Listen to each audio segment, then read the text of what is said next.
Why do we sabotage our own lives? Have you ever stopped to think about why, even when we know what's best for us, we still keep repeating the same mistakes, ruining opportunities, and pushing people away? This isn't just about behavior. It's a deep philosophical question that crosses cultures, centuries, and thinkers from both the West and the East. From Schopenhauer to the Buddha, from Nietzsche to Confucius, many have tried to understand this mysterious and often quiet tendency we have to self-destruct. In this video, we're going to dive into the philosophy of self-sabotage, not with ready-made answers, but with questions that might change the way you see your own existence. When we talk about a pull toward death or a denial of life, we're not only talking about an extreme act, we're talking about an existential state, that feeling that life has lost its color, its direction, or its meaning. In philosophy, this theme shows up across different traditions, often as a critique of how we live, desire, and interpret suffering. Arthur Schopenhauer, the Buddha, and Albert Camus, though separated by centuries and cultures, all speak to this same abyss in their own way, and each offers a view that reveals something important about the human condition. Schopenhauer starts from a radical idea. Life is driven by an irrational, endless force. It isn't reason that rules our choices, but a blind impulse that pushes us to want more. Pleasure, recognition, safety, love. The moment one desire is satisfied, another one appears, then another. This creates a constant loop of restlessness. Either we suffer because we don't have what we want, or we feel empty and bored once we finally get it. For him, human history, wars, conflict, exploitation, confirms this pattern. We're pulled along by a force we rarely understand. In that context, denying life shows up as a conscious refusal to keep playing this endless game of frustration. This isn't about glorifying destruction. It's about noticing how an obsessive chase for satisfaction can drain life of its meaning. In Schopenhauer's view, when people face constant pain, they often don't want anything grand. They just want the pain to stop. But he also points to other ways of quieting that restless drive. Things like deep aesthetic contemplation and compassion, where a person, even for a moment, steps outside ego and desire and touches something beyond the constant wanting. Here the Buddha's teaching offers a powerful counterpoint. For Siddhartha Gautama, suffering comes from craving and attachment, not just to material things, but to ideas, identities, and expectations. When our life becomes all about controlling what can't be controlled, suffering grows. But in Buddhism, trying to escape suffering through drastic rejection isn't liberation. It's seen as another kind of attachment to pain, to rejection, to running away. The cycle of illusion, samsara, continues not because pain exists, but because we don't understand what it really is. The Buddha's path is a path of waking up. It doesn't erase pain from life, but it changes how we relate to it. That includes compassion for yourself and others, accepting impermanence, and seeing clearly that nothing we try to cling to lasts forever. When reality is met with honesty, pain stops being the ultimate enemy and becomes part of a larger process of learning and inner freedom. Albert Camus enters the conversation from another direction. Looking at the 20th century, wars, crises, ideologies, he argues that life feels absurd.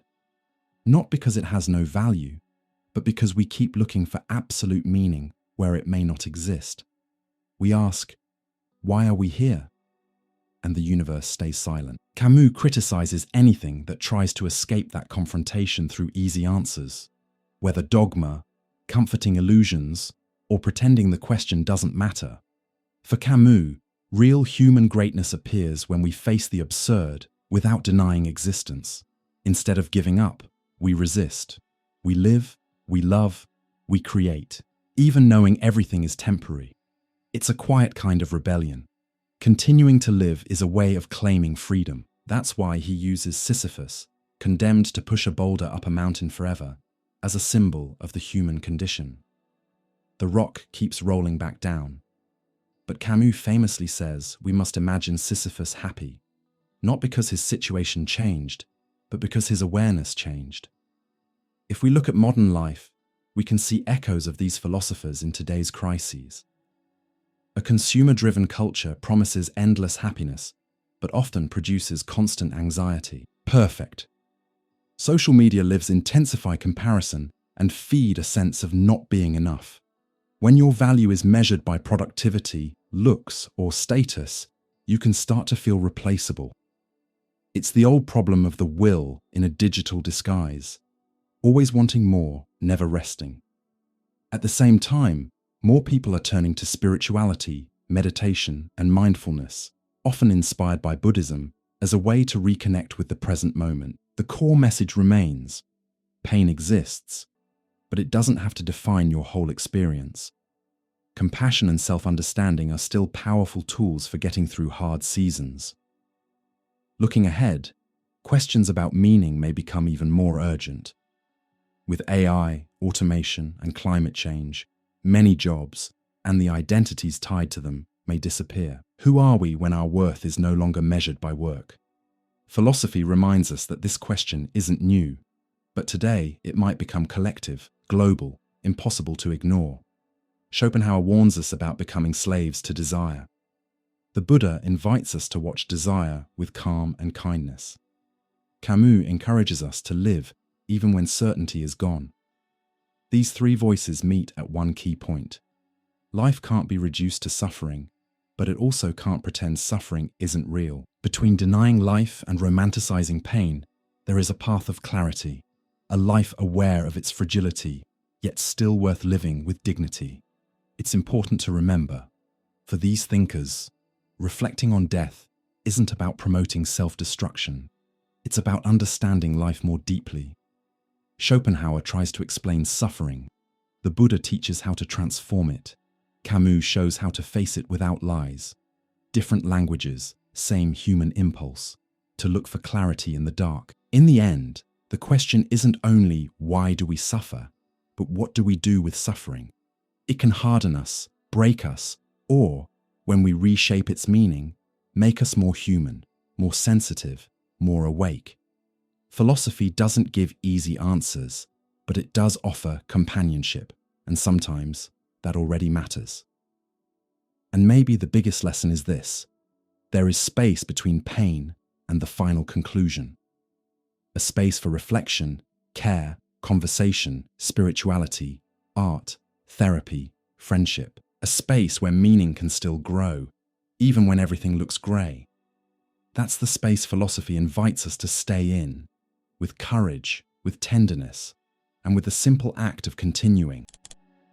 When we talk about freedom, we almost always connect it to something positive. Being able to choose, chase our dreams, express who we are. But what if that freedom turns against us?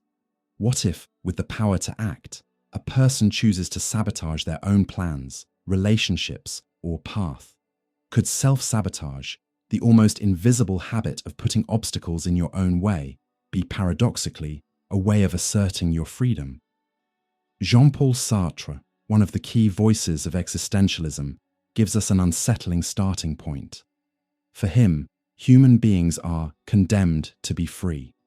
That means we don't have a pre-made essence. We're thrown into the world, and we have to build ourselves through our choices. At first, that sounds inspiring, but it carries a heavy weight. We're fully responsible for everything we do and everything we refuse to do. That kind of radical responsibility can feel crushing.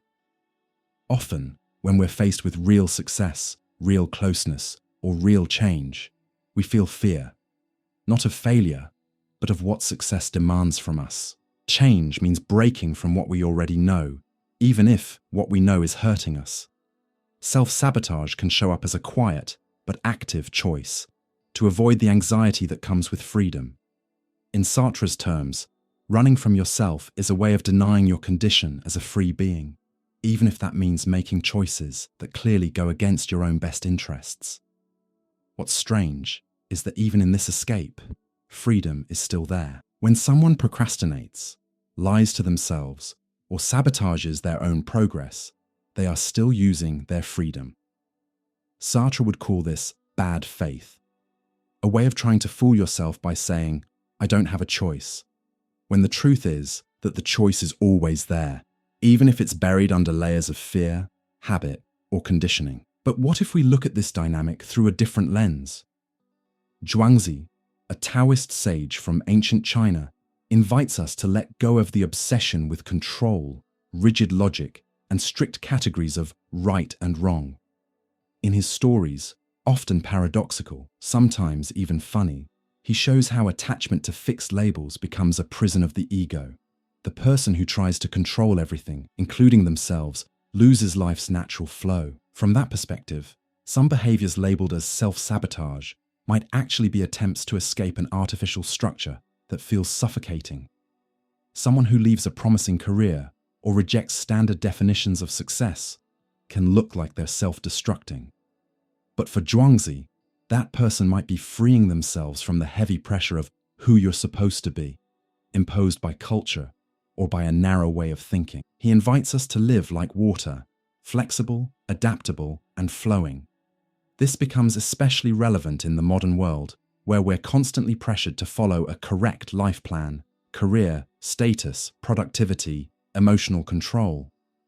Rebelling against that model, even in a messy way, can be an attempt to return to something more authentic, to reconnect with something more alive and natural.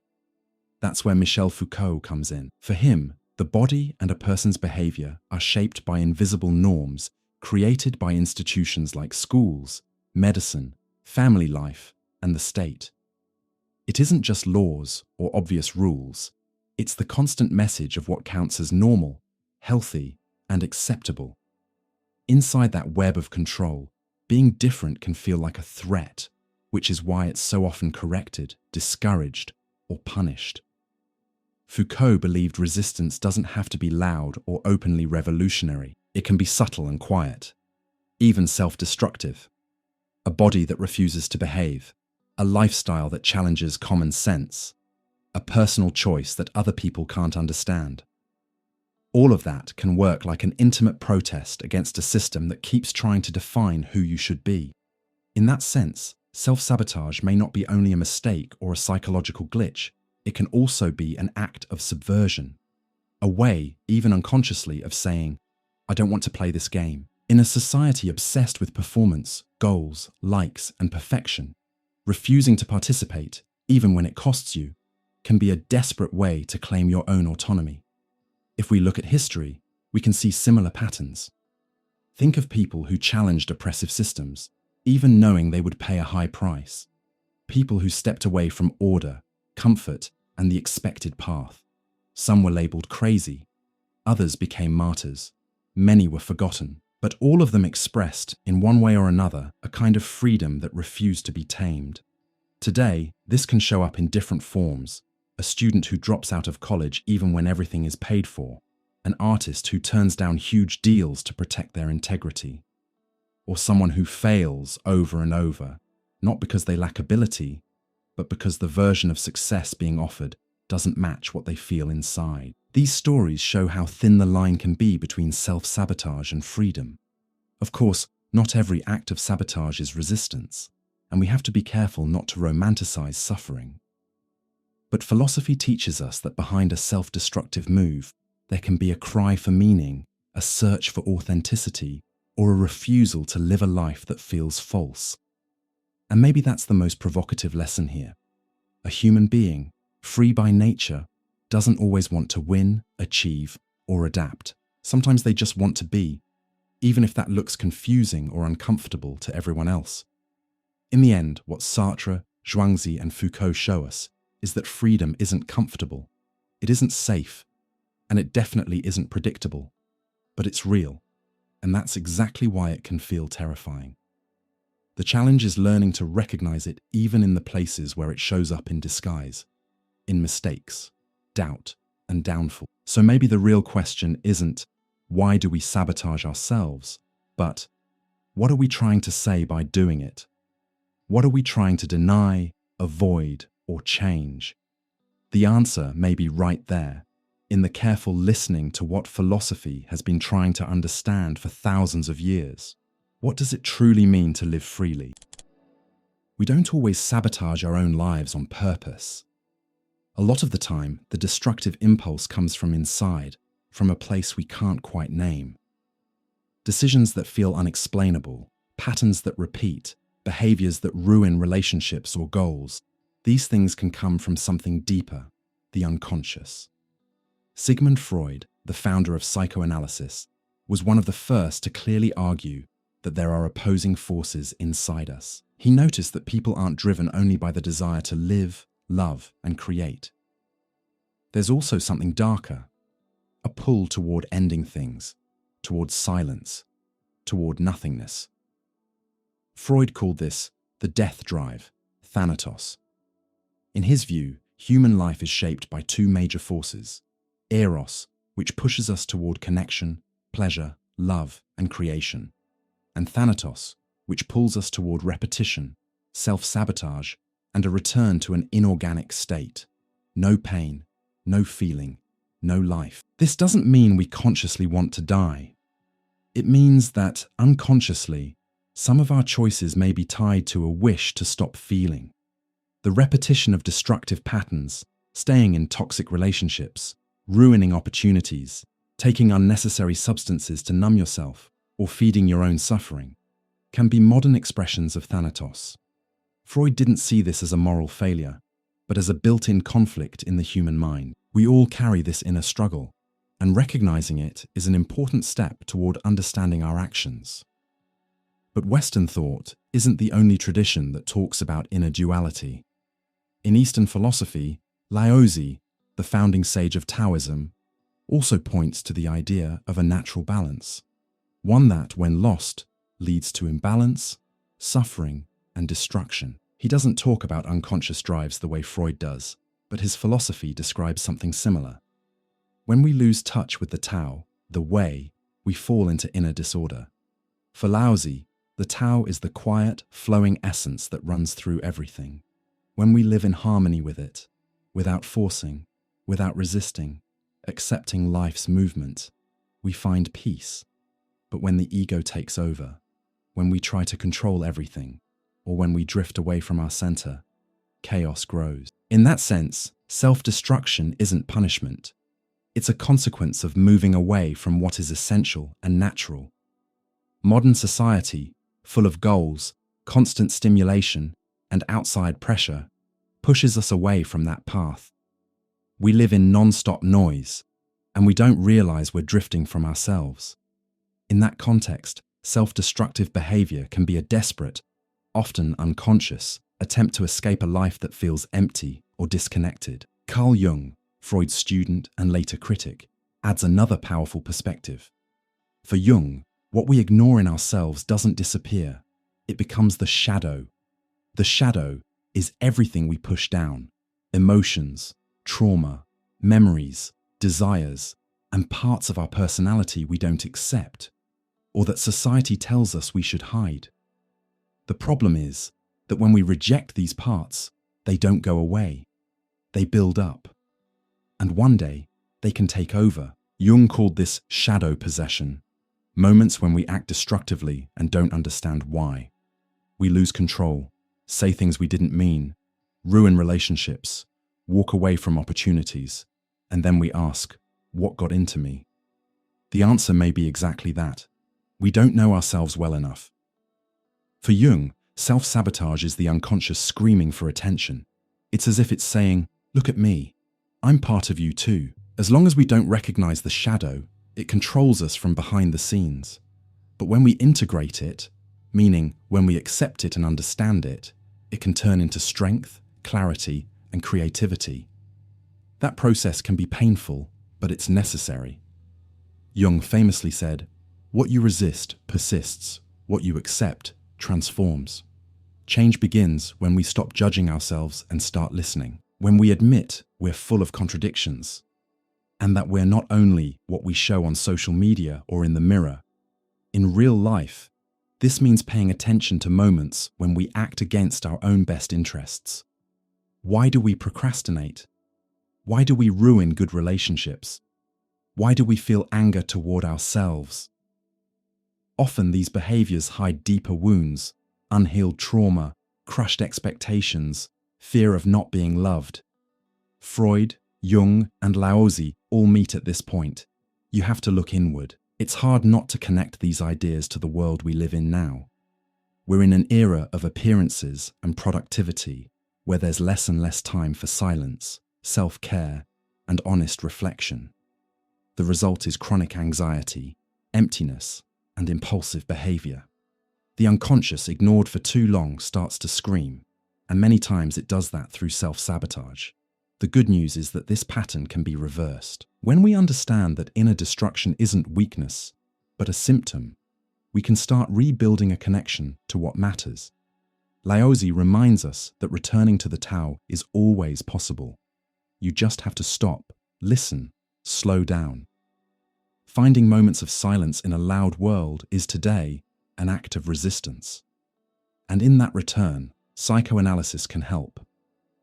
Freud and Jung didn't see the unconscious as an enemy, but as a vast territory to explore. The journey is long, but it's real. Knowing yourself isn't empty self-help, it's an existential task.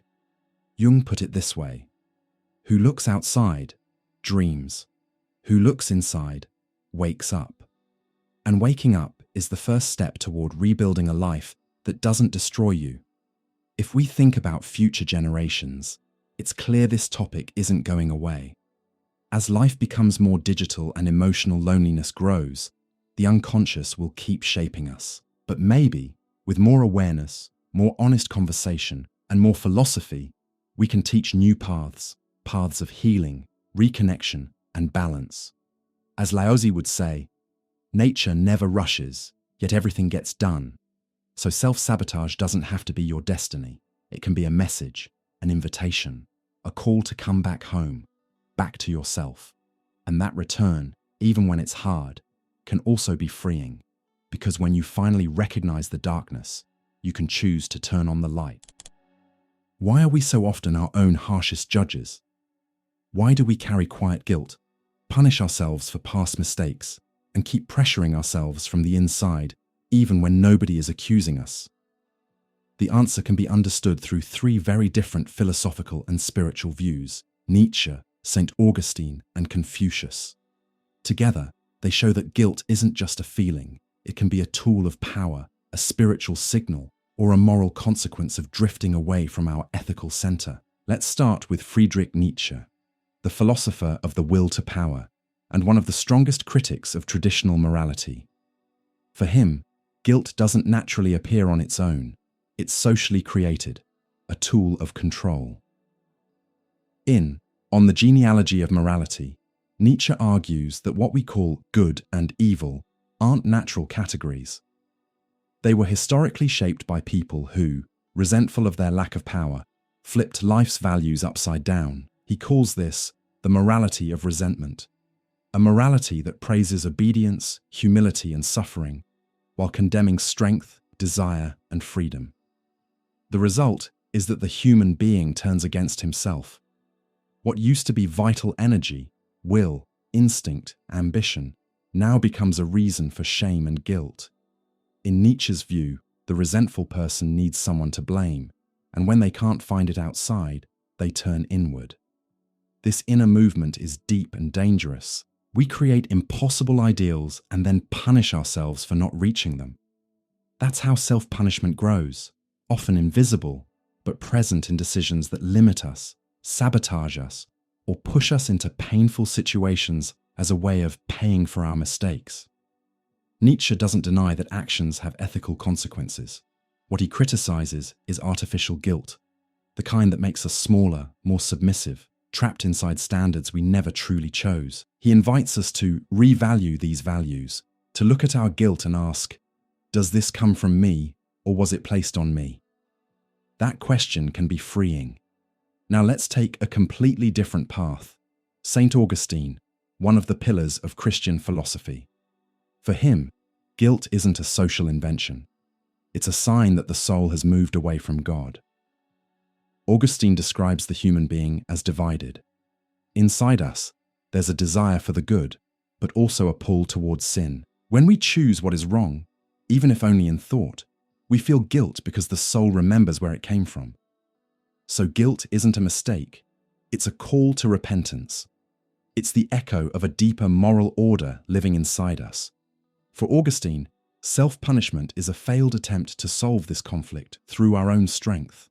But it doesn't heal. True freedom comes from reconciliation with God, a return to the light that created us. He writes in Confessions, "My heart is restless until it rests in you." That restlessness is what we feel when we live off our spiritual center. Self-destruction, in this view, can become the result of pain that wasn't healed by grace. It's the soul punishing itself for stepping away from truth. There's something deeply human here. At some point, everyone feels like they betrayed their own values. For Augustine, recognizing that is the beginning of healing. But redemption requires humility. The pride of trying to fix everything alone can lead to self-destruction. Guilt, then, doesn't have to be a prison. It can be a bridge back to the divine. Between these two views, one criticizing morality, the other spiritual, comes Confucius and his ethical perspective. The Chinese philosopher from the 5th century BCE saw guilt not as a tool of domination or a spiritual failure, but as a sign that a person has drifted away from Ren, the path of human virtue. Ren represents kindness, empathy, and harmony between the self and others. For Confucius, a fair and balanced society begins with moral self-cultivation. When a person loses that center, through pride, selfishness, or disrespect, they don't just create suffering outside themselves, but inside as well. Moral imbalance creates a quiet guilt that can turn into self-destructive behavior. Self-punishment, in this context, is a dysfunctional attempt to restore order, an unconscious gesture trying to make up for what was broken. But Confucius doesn't encourage suffering as the solution. The way back is self-improvement, constant learning, and practical repentance, correcting the mistake through actions, not through pain. He writes, "Demand much from yourself and expect little from others. That way, you'll avoid a lot of disappointment." This shows that the path of virtue isn't built on paralyzing guilt, but on active responsibility. Ethical life is a journey back to balance, personal and collective. When we place these three thinkers side by side, we get a rich and complex picture of guilt. For Nietzsche, guilt is a prison built by the morality of resentment. For Augustine, guilt is the echo of a soul that has moved away from God. For Confucius, guilt is a sign that we've stepped off the path of virtue. Despite their differences, they all agree on one thing. Guilt can't just be ignored. It needs to be understood, faced, and transformed. What changes is how that transformation happens. In modern life, guilt often shows up in subtle, and therefore more dangerous ways. The young person who feels they're never enough. The adult who punishes themselves for not meeting family expectations. The person who sabotages their own happiness because they believe they don't deserve to be happy. These are modern forms of self-punishment. And without awareness, these patterns repeat, feeding a quiet cycle of pain. Nietzsche helps us ask, where do these values that pressure me so much come from? Augustine pushes us to reflect. Am I running from my deepest conscience? Confucius reminds us, what can I do today to restore harmony within myself and with the world? These questions are the beginning of healing, because guilt that paralyzes can be turned into ethical action, spiritual reconciliation, or personal freedom. But for that to happen, we have to stop running. We have to look straight at what hurts, not to punish ourselves more, but to understand it. Sometimes pain isn't just pain. Sometimes it's a language, a scream, a wake-up call, and what looks like self-sabotage, missing an opportunity, pushing away someone who loves us, ruining a promising project, might actually be an unconscious attempt to give life meaning through suffering. It's an uncomfortable idea, but it's deeply human.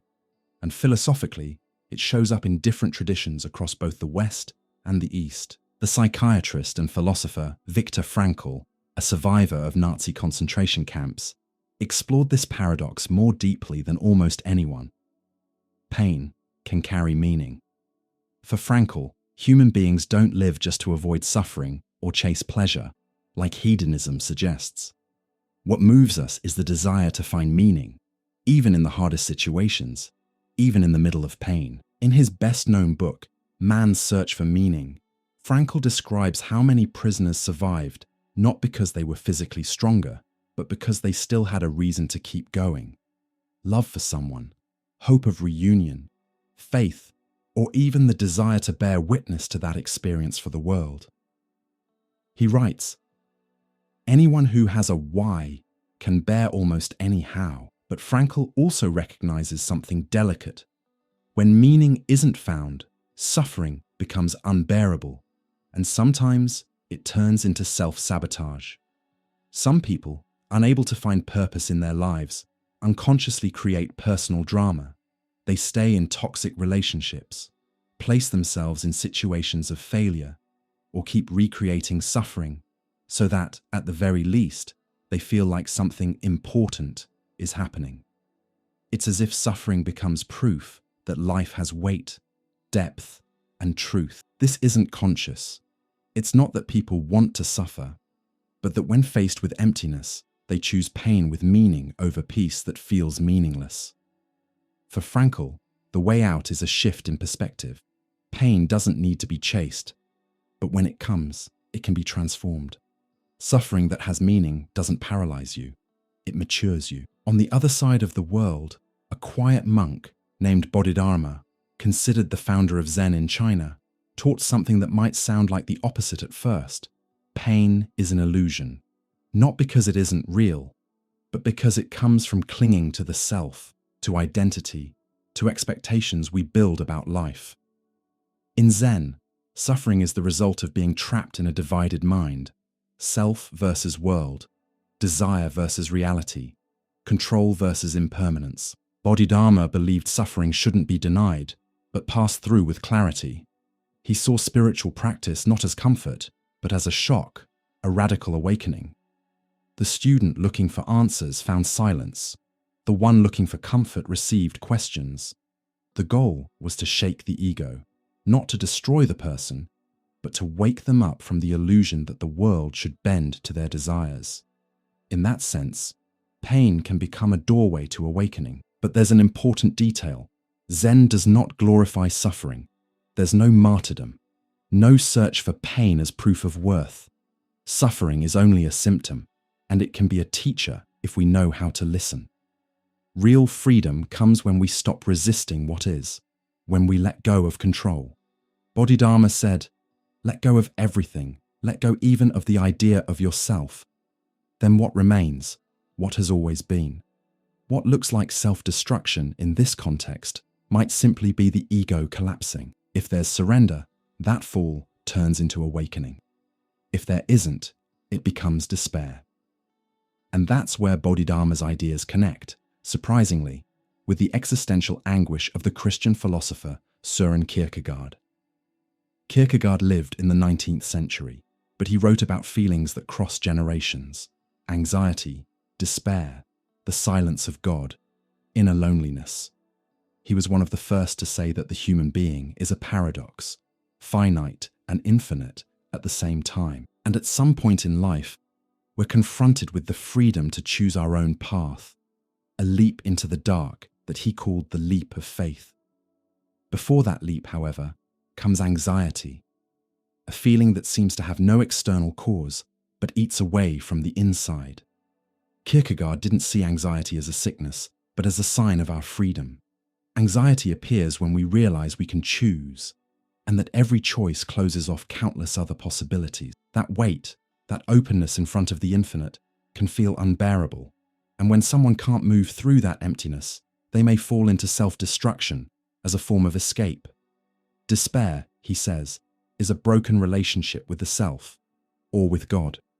And there are many kinds of despair. The despair of pretending everything is fine, the despair of denying your own pain, the despair of losing yourself in the world, trying to fill what can only be filled by something greater. Kierkegaard wrote, "Despair is the sickness unto death." Not because it kills the body, but because it slowly consumes the soul. Like Frankl, Kierkegaard also sees a possibility inside pain. It can push us towards something beyond ourselves. Pain can be the ground where faith grows, not as blind belief, but as the decision to keep going without guarantees. The leap of faith isn't running from reality. It's entering it with trust in what can't be seen. What connects these three thinkers, a Jewish philosopher from Vienna, a Zen monk, and a Christian existentialist, is the idea that pain doesn't have to be the end. It can be a transition, a process. But there's a warning. When pain becomes your identity, it traps you. When self-sabotage becomes routine, it's often because the search for meaning got twisted and pain became the only way to prove you're alive. That's a modern trap. How many people live in cycles of suffering, emotional, professional, family-related, as if each new pain confirms their existence? How many live as if pain is the only stable point in an unstable world? That's where philosophy steps in as a guide. It doesn't offer escape, but it offers vision. Frankl teaches, suffering can be turned into a mission. Bodhidharma shows, pain is the ego resisting, and it can be crossed with awareness. Kierkegaard reveals, anxiety is the ground of the leap, and without it, there's no real faith. Each one points to the same mystery.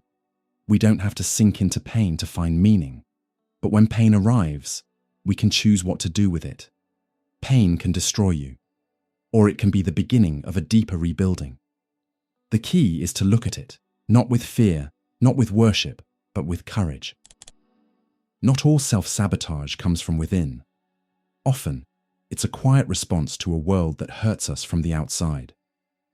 A society that demands meaningless productivity, treats people like replaceable parts, and ignores other people's suffering can end up producing self-destructive behaviors as symptoms of a collective illness.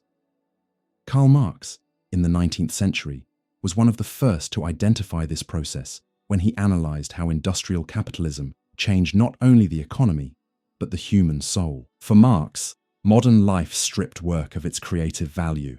Instead of expressing individuality and changing the world with purpose, the worker is reduced to a mechanical function. There's no connection to what's being produced, no personal fulfillment, only repetition, exhaustion, and obedience. Marx called this process alienation. The word comes from the Latin alienus, meaning strange, foreign, not oneself. The modern worker becomes a stranger to what they do, what they consume, and even who they are. They live, but don't feel alive. They act, but don't know why. It's in that lack of meaning that social self-sabotage begins.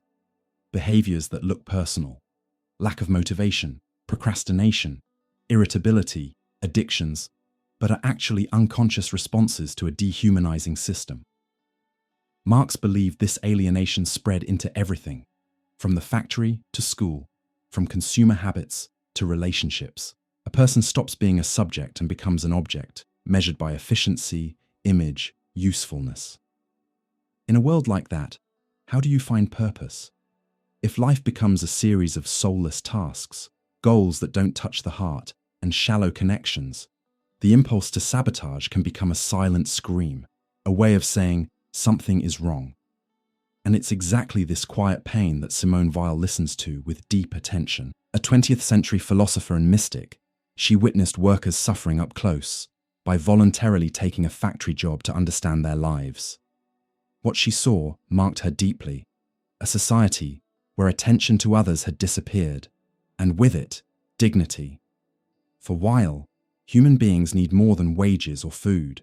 They need real attention, recognition as someone who feels, thinks, desires, and suffers. When that attention is missing, when society becomes blind to the suffering of its members, the individual doesn't just feel invisible, they start to break down inside. She wrote, "Pain isn't only what you suffer, it's also not being heard." That line points to a deep social wound. In this scenario, self-sabotage isn't individual weakness. It's a kind of existential protest. If no one sees me, if no one hears me, if my value is ignored, then why keep fighting? will call this affliction, not as divine punishment, but as a state of the soul produced by structures that drain life of meaning. Here, the pain stops being only material. It becomes spiritual and symbolic. The person fragments. They no longer find a place in the world. And most dangerously, they start to believe the problem is inside them, not in the system that's crushing them. Self-sabotage then stops being rebellion and becomes slow, quiet self-erasure. But not everyone responds in silence. Some people turn this pain into revolt, even if it's disguised. And this is where Han Feizi, a Chinese philosopher from the 3rd century BCE and a major voice of legalism, offers a powerful lens. Han Feizi argued that social order can only be maintained through strict laws and harsh punishments. For him, trusting people's morality or virtue was naive. Human beings by nature act out of self-interest, so the state must use fear as a tool of control. That kind of system, even if it works to maintain power, creates a dangerous consequence: silent rebellion. When discipline is imposed brutally, the desire for freedom doesn't disappear. It hides, and what can't be expressed directly can show up as subtle forms of sabotage. Passive disobedience, emotional resistance, sabotaging one's own health, productivity, or order. In this context, self-sabotage becomes protest, not against oneself, but against a system that doesn't allow failure, questioning, or difference. It becomes the only possible way to say no in a world where no is forbidden. If we think about today's rigid structures, corporate targets, suffocating school rules, non-stop routines with no rest, constant digital surveillance, we realize legalism didn't stay in the past. It just changed clothes. And the consequences are the same.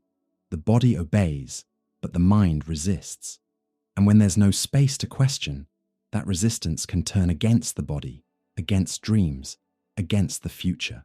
That is also self-sabotage, but with political and existential roots. What Marx, Weil, and Han Feizi reveal, each in their own way, is that no one lives in isolation. Our most private behaviors are deeply tied to the structures we live inside. And self-sabotage, so often treated as a personal flaw, can be a reflection of a world that hurts us and then demands we keep smiling. Modern alienation, empty jobs, superficial relationships, constant monitoring, creates a kind of invisible suffering. The feeling of being trapped in a life you didn't choose, trying to play roles that don't make sense. A person feels empty, but keeps going, feels overwhelmed, but hides it. And when they finally collapse, through burnout, emotional crisis, isolation, society calls it a mental health problem, ignoring the system that caused the illness. Simone Weil said, "True attention is a form of love." Maybe that's where healing starts, looking at others and at ourselves with more attention, more listening, more compassion, and recognizing that the self-destructive impulse doesn't always come from selfishness or weakness, but from trying to survive in a world that has stopped being human. Self-sabotage, then, can be both a cry of pain and a sign of clarity. It says, "I can't live like this anymore." In silence, perfectionism eats away at you. It doesn't yell. It whispers, "It's not enough." On the surface, it can look like discipline, a drive for excellence. But inside, it's often a cruel fight against yourself. The pressure never ends. And failure, even the smallest one, isn't just a mistake. It becomes guilt, shame, and proof that you're not good enough. Perfectionism can look like a virtue, but it often turns into a kind of destructive self-criticism that can drain the joy out of life. Philosophy doesn't ignore this inner battle. It studies it closely. And three thinkers, separated by time and culture, help us understand it: Immanuel Kant, Mencius, Mengzi, and Hannah Arendt. Together they show how misunderstood ideals, a disconnect from our own nature, and a lack of critical thinking can turn an ideal into a prison.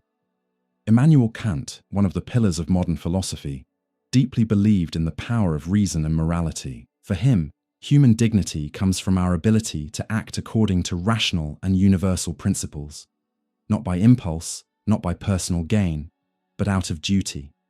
His famous categorical imperative says, "Act only according to a rule that you could want to become a universal law."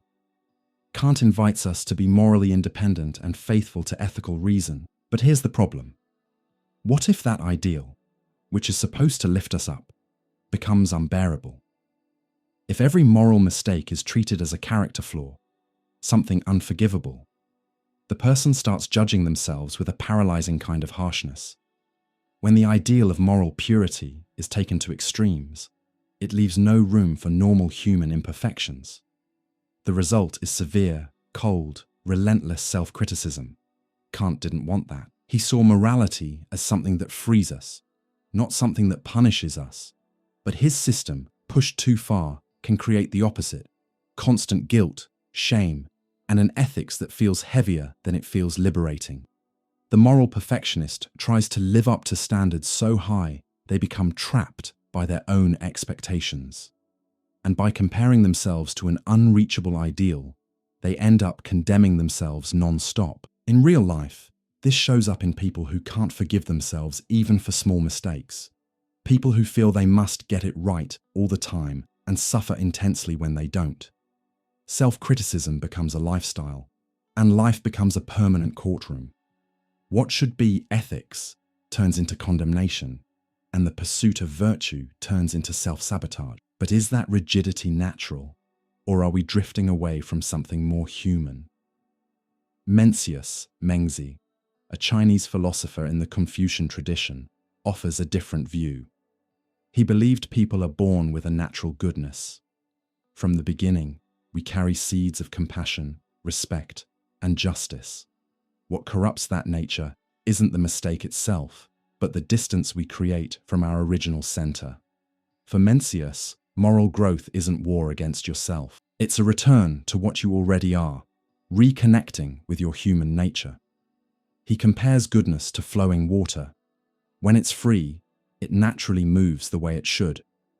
When it's blocked or forced out of its path, it loses its strength. The same happens to us. Our goodness shows up when it isn't crushed by outside pressure or by an inner judgment that's way too harsh. From this perspective, perfectionism is a kind of disconnection. The person stops trusting their inner nature and starts obeying an artificial ideal, whether it's imposed by culture, parents, religion, or their own fear. Destructive self-criticism doesn't come from evil. It comes from losing touch with who you really are. Mencius teaches that when we mess up, we shouldn't punish ourselves endlessly. We should recognize the mistake as a sign that something is out of balance, and then return to the virtuous path. It's a gentler, more flexible approach. Instead of guilt, learning; instead of rigidity, adjustment. But there's an even deeper danger here. When self-criticism stops being personal and becomes socially built, so deeply internalized that the person doesn't even know where their standards, judgments, and demands come from anymore. That's where Hannah Arendt comes in. Arendt, a political philosopher and one of the major voices of the 20th century, became known for her idea of the banality of evil, a phrase she used when analyzing the trial of Adolf Eichmann, one of the bureaucrats in the Nazi regime. She noticed Eichmann wasn't a monster in the usual sense. He was an ordinary man, obedient, and unable to think for himself. And that's the point.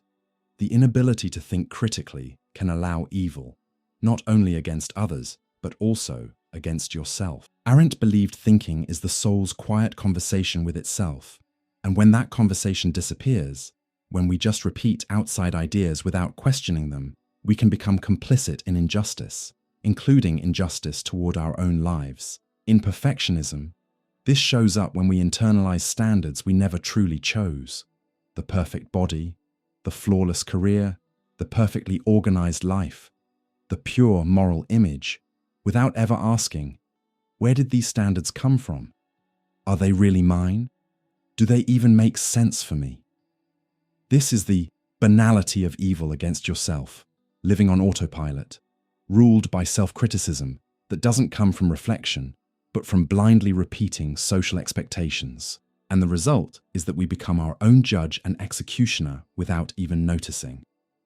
Arendt wasn't trying to create a therapy philosophy. but her ideas can be deeply helpful for anyone trapped in extreme self-criticism. Real thinking can be freeing, because when you truly think, you start separating what is yours from what was imposed on you. And only then can you stop punishing yourself for failures that might not even be real failures. Together, Kant, Mencius, and Arendt show three sides of the same experience. Kant warns us about the weight of absolute ideals. Mencius invites us back to our natural goodness. Arendt shows the danger of not thinking critically about what we demand from ourselves. Perfectionism isn't just wanting to do things well. It can become an invisible trap that leads to self-sabotage through the constant demand to be what you are not. Self-criticism can be healthy when it's fair, but destructive when it becomes a permanent rule, fueled by fear, shame, or comparison. Philosophy isn't telling you to accept mediocrity. It's asking for clarity. Grow, yes, but don't lose yourself. Be ethical, yes, but with compassion. Be critical, yes, but with the freedom to change your standards. Because in the end, nobody truly grows through guilt. We grow through understanding. Sometimes, living against the current gets mistaken for self-destruction. But what if what looks like not fitting in is actually a deep rejection of superficiality? We live in a time when appearance often matters more than substance. Your follower count can seem more important than the depth of your relationships. Performance can matter more than your inner truth. In a world like that, anyone who refuses these standards can be seen as weird, antisocial, or even self-destructive. But is every rejection of the superficial a kind of self-destruction? Or can it be a difficult but real path towards something more true? This question runs across centuries and cultures, and three thinkers dared to answer it in radical ways: Diogenes of Sinope, Nishida Kitaro, and Martin Heidegger. Each one, in their own way, shows that rejecting superficiality isn't weakness. It's a search for authenticity. Diogenes of Sinope, a Greek philosopher from the 4th century BC, is probably the strongest symbol of someone who lived on the edges of society to defend a different way of life. As the founder of Cynicism, Diogenes broke with the social rules of his time. He lived in a barrel, walked through the streets with a lamp in broad daylight, looking for an honest man, rejected luxury, titles, and even shame itself. His behavior shocked people, and many called him crazy. But Diogenes wasn't a nihilist. His social self-destruction, refusing habits, clothing, etiquette, and status, was actually a philosophical critique, a direct attack on the hypocrisy of superficial life. By letting go of material possessions and living in a raw, direct way, he was searching for what is most essential in the human being: inner freedom. That freedom, however, has a cost. People who reject a superficial world often face isolation, misunderstanding, and judgment. Many confuse that refusal with self-destruction because it doesn't produce prestige or recognition. But for Diogenes, real value was in not depending on anything beyond your own virtue. He said, "The happiest person is the one who depends on nothing." The problem is that this way of living goes against everything we're taught. From early on, we're shaped to please, compete, and consume. So the person who says no to all that can feel threatening, not just because they're different, but because they remind us there's another way to live. This tension between essence and appearance, between inner life and the world, returns in a much more refined way in Nishida Kitaro, one of the greatest Japanese philosophers of the 20th century.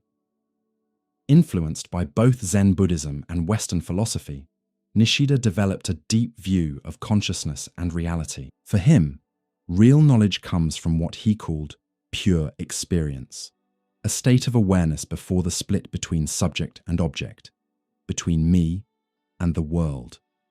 Nishida saw the ego as a construction that blocks that direct experience of reality.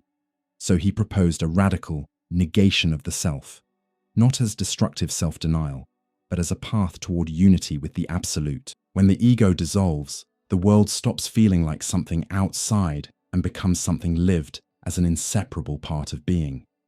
He writes, "The true self appears where the self negates itself." To a Western mindset, this can sound confusing or even dangerous. In our culture, building an identity is often seen as an achievement. But Nishida suggests the opposite.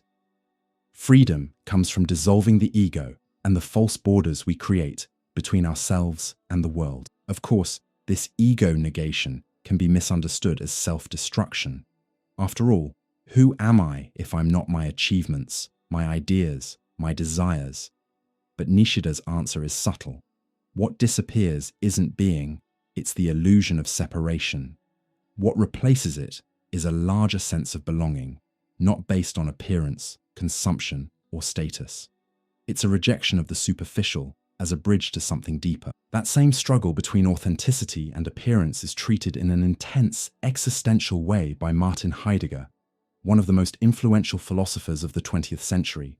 In Being and Time, Heidegger asked what it means to be, and he found that most people live in what he called an inauthentic way.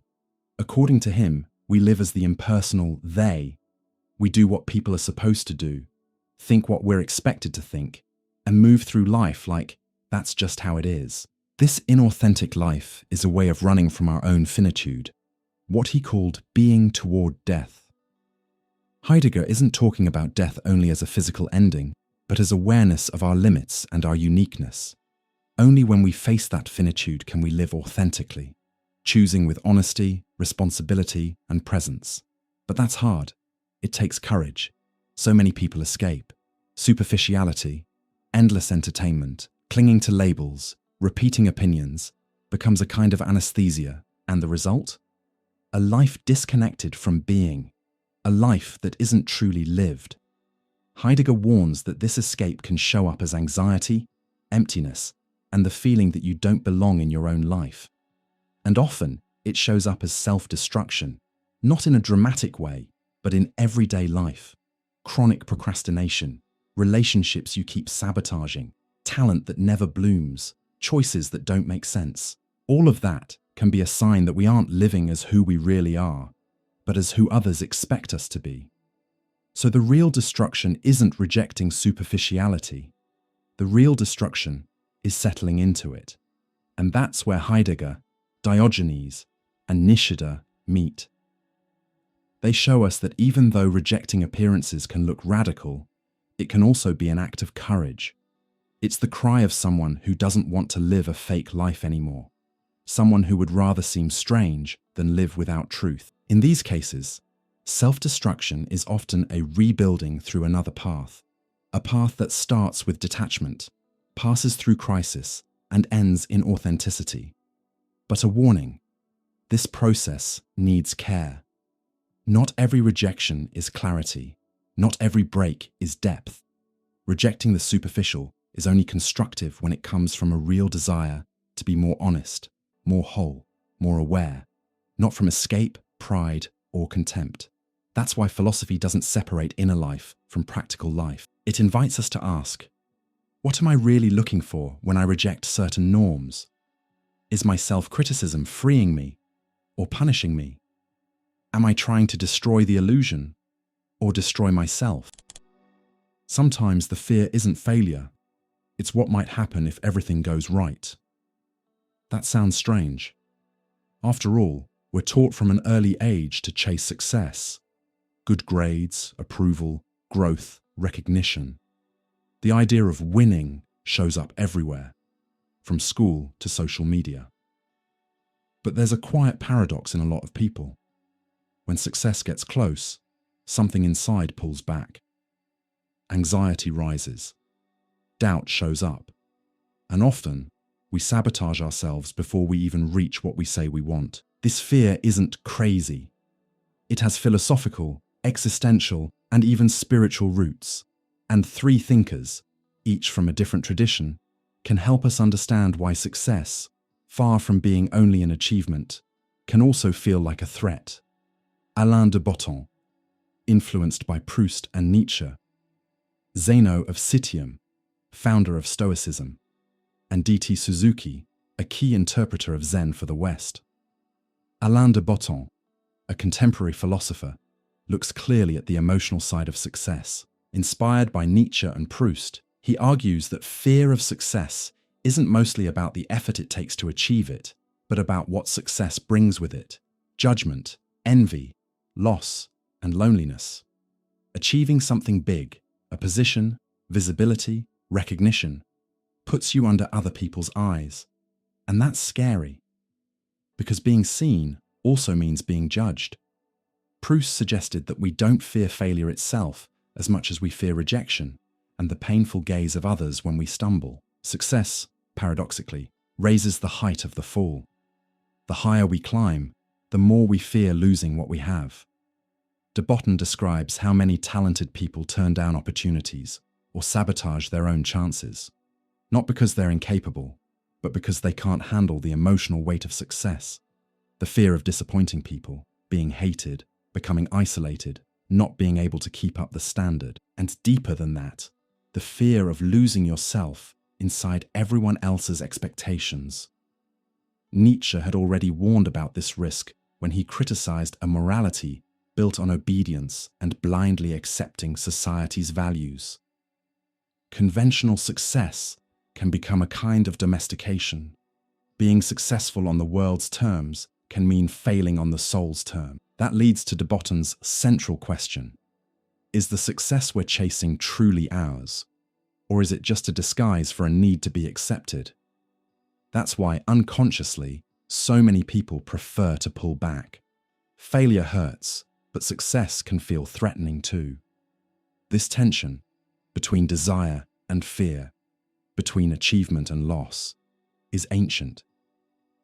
And Zeno of Citium, the Stoic philosopher from the 4th century BC, already warned that excessive desire for success is one of the main sources of human suffering. For the Stoics, anything that isn't under our control, fame, fortune, recognition, should be handled with extreme caution. Not because these things are evil, but because they tie us to expectations that make us vulnerable. Zeno taught a life guided by reason, virtue, and calm acceptance of what doesn't depend on us. So success can be seen as a test. If it controls us, it weakens us. If we relate to it with detachment, we can enjoy it with wisdom. But there's another side. If craving success makes us slaves to it, avoiding success at all costs can also be a kind of fear disguised as wisdom. Zeno doesn't preach mediocrity or running away. He teaches discernment, constant self-sabotage, because you fear other people's expectations or fear a future failure, is not rational. It's like refusing to take a trip because you're afraid of the return, avoiding love because you're afraid of the ending, living only halfway so you won't risk getting hurt. Stoicism says peace doesn't come from escaping success. It comes from understanding that the real value of life is inner consistency, not external applause. And if success comes, let it be welcome, but don't let it become your master. This idea finds an unexpected echo in Zen Buddhism, especially in the teachings of D.T. Suzuki, one of the main figures who introduced Zen to the West in the 20th century. For Suzuki, worldly success, financial, academic, artistic, social, has no spiritual value by itself. It isn't condemned, but it's seen as irrelevant next to the search for awakening. Zen isn't interested in climbing ladders. It wants to dissolve the very idea of a ladder. In Zen, the desire to arrive somewhere is already a trap.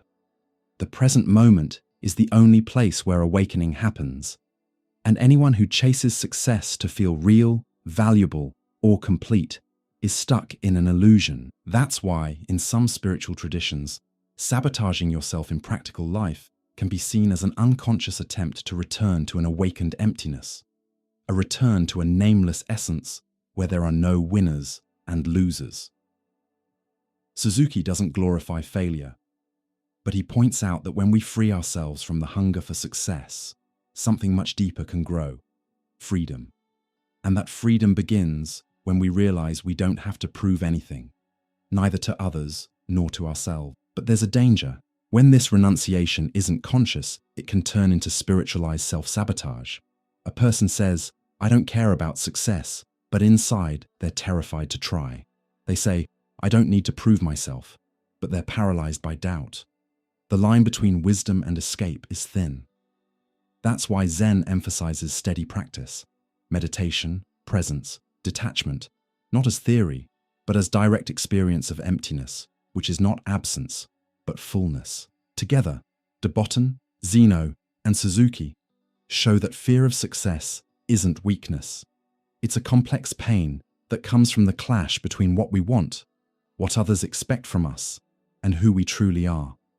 It's the fear of getting lost along the way, of achieving something and no longer recognizing yourself, of standing on a stage under bright lights and feeling empty inside. Sometimes the deepest wound isn't visible, it doesn't bleed or leave marks on the skin, but it shatters the image we have of ourselves. When that image gets hit, confidence turns into doubt, energy turns into exhaustion, and self-love turns into a quiet kind of self-contempt. And this inner break often doesn't show up as loud pain. It shows up as subtle self-destruction, pulling away, giving up, self-sabotage. What's behind it? Philosophy and psychoanalysis offer a way to understand it. And three thinkers, Jacques Lacan, Heraclitus, and Kukai, help shine a light on this delicate territory where a wounded ego can start to turn against itself. Let's start with Jacques Lacan, a French psychoanalyst who reinterpreted Freud through language, philosophy, and the symbolic structure of the mind. For Lacan, what we call the I, the ego, isn't solid, real, or central. It's an illusion built in the mirror. This comes from his famous idea of the mirror stage, a moment in early childhood when a baby recognizes itself for the first time in a reflection. That recognition, which seems natural, is actually the beginning of a deep split. The person identifies with an ideal image of themselves, an image they will never fully become.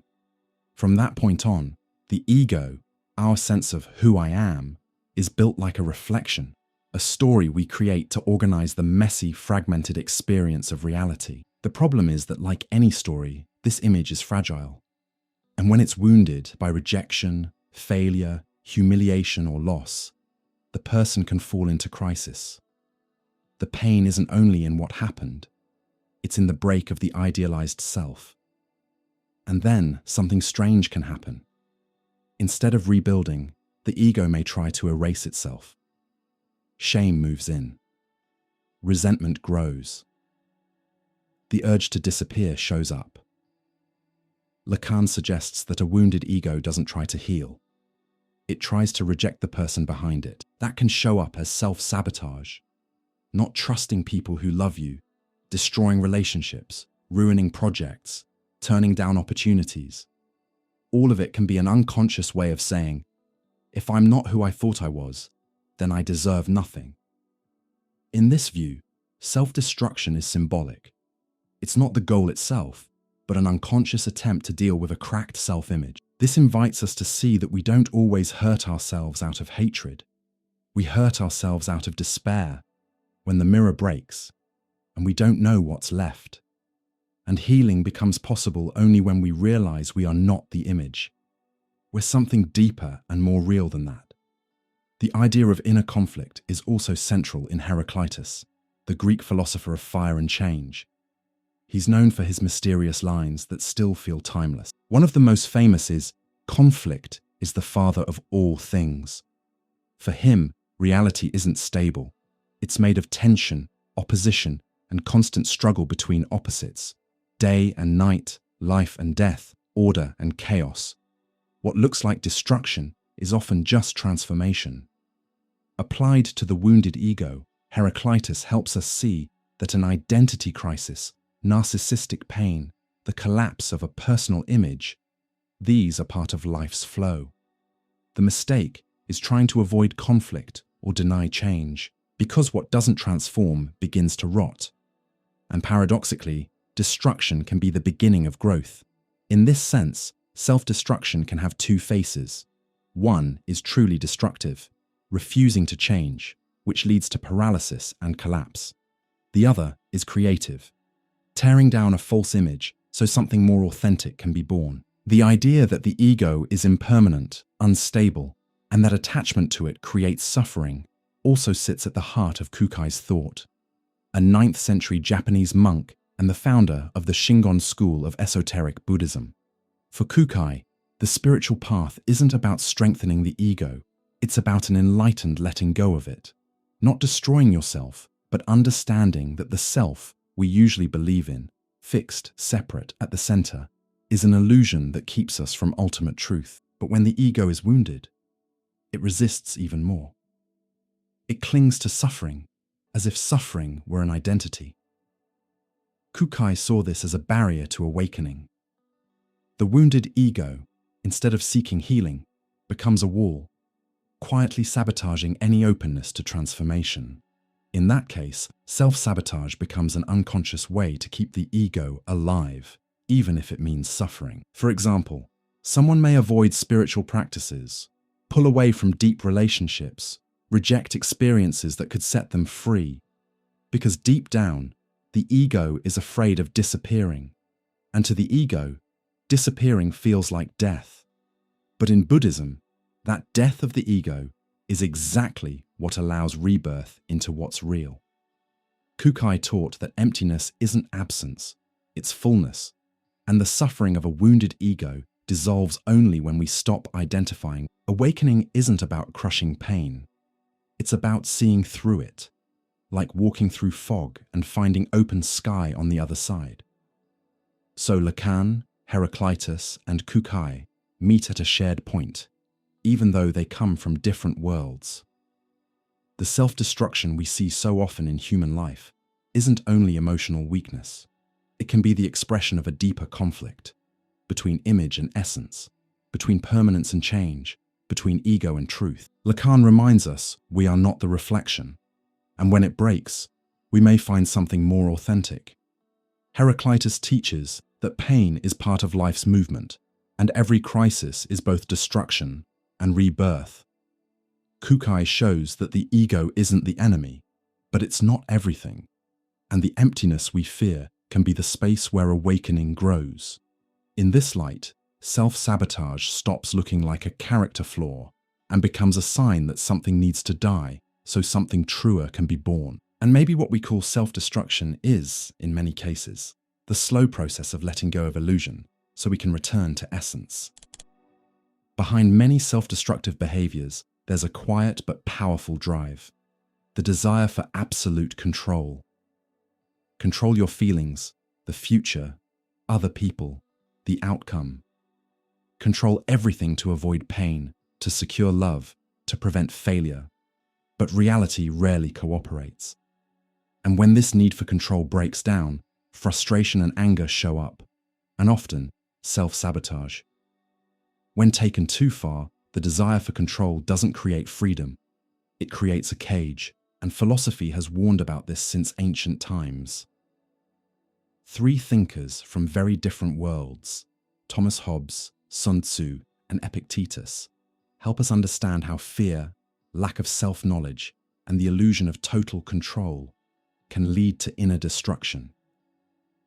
Thomas Hobbes, a 17th century English philosopher, believed fear is the strongest force driving human beings. In Leviathan, Hobbes describes the natural state of humanity as a world of distrust and competition, where everyone is against everyone, often summarized as man is a wolf to man.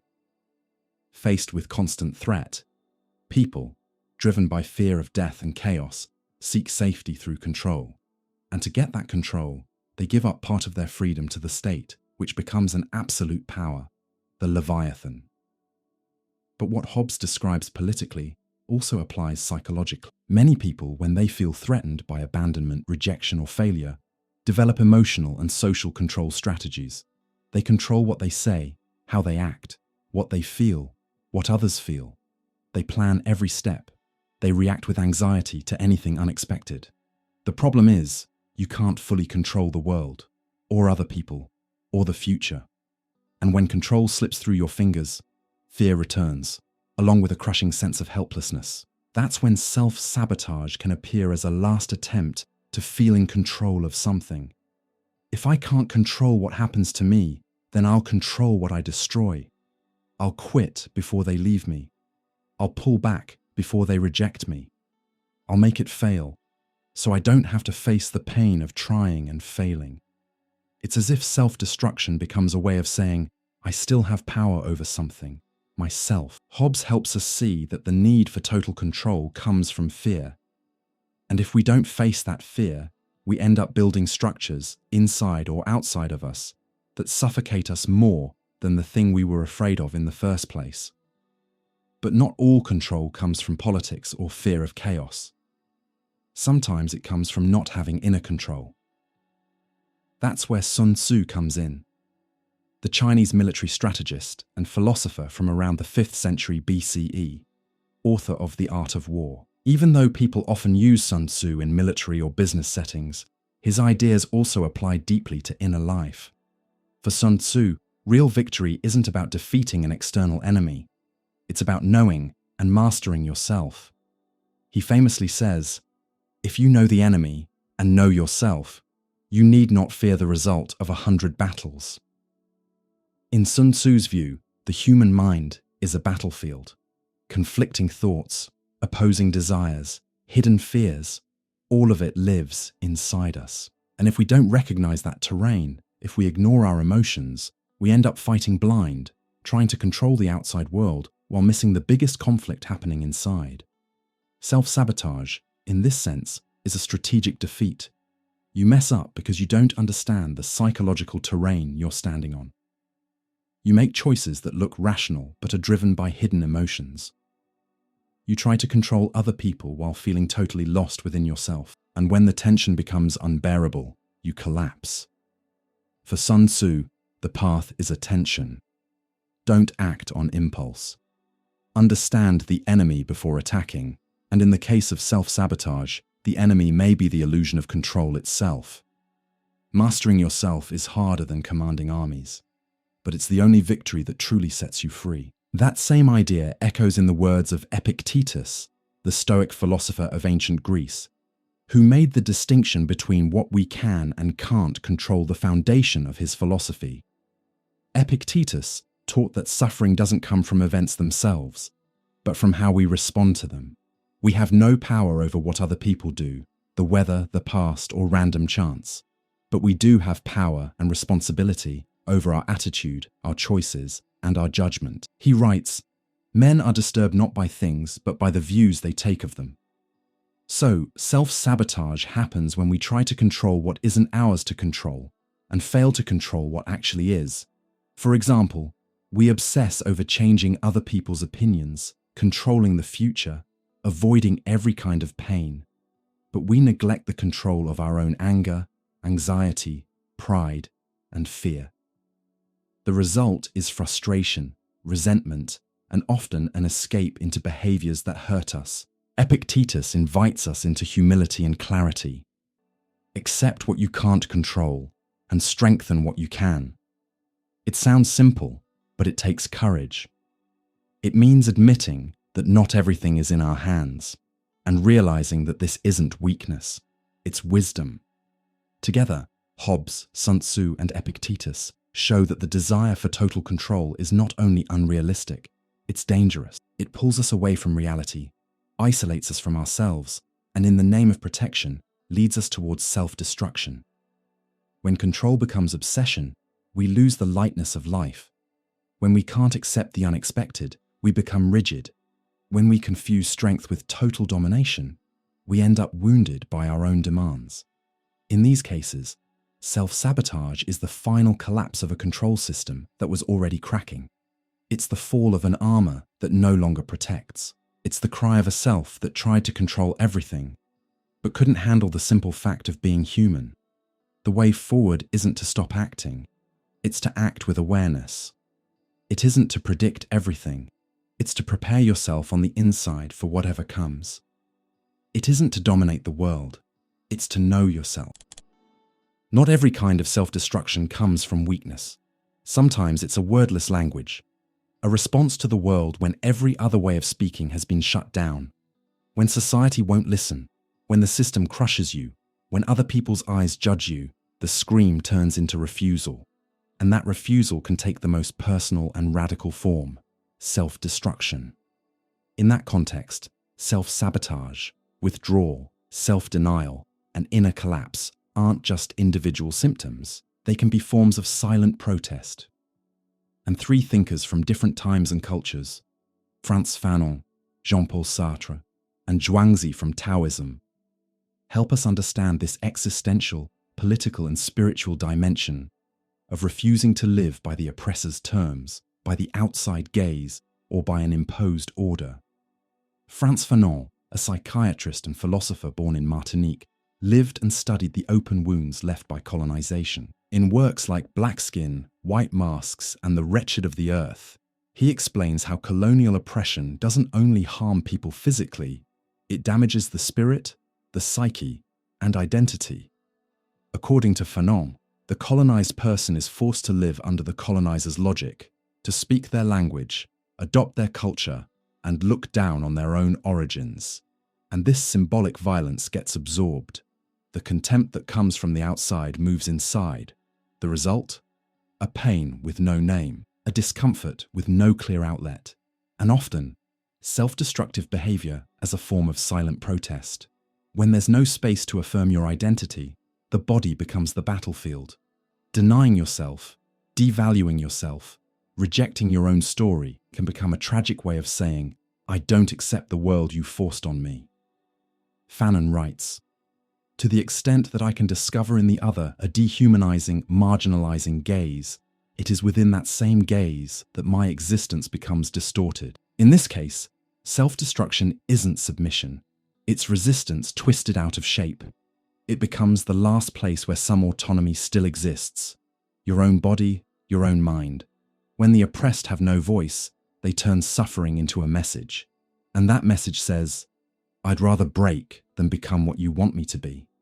This idea of the other person's gaze and how it shapes our identity is explored powerfully by Jean-Paul Sartre, the French existentialist philosopher. In his play No Exit, he sums up his view with a famous line, "Hell is other people." For Sartre, we define ourselves through our relationship with others. We recognize ourselves, build ourselves, and judge ourselves through other people's eyes. But that gaze can also trap us.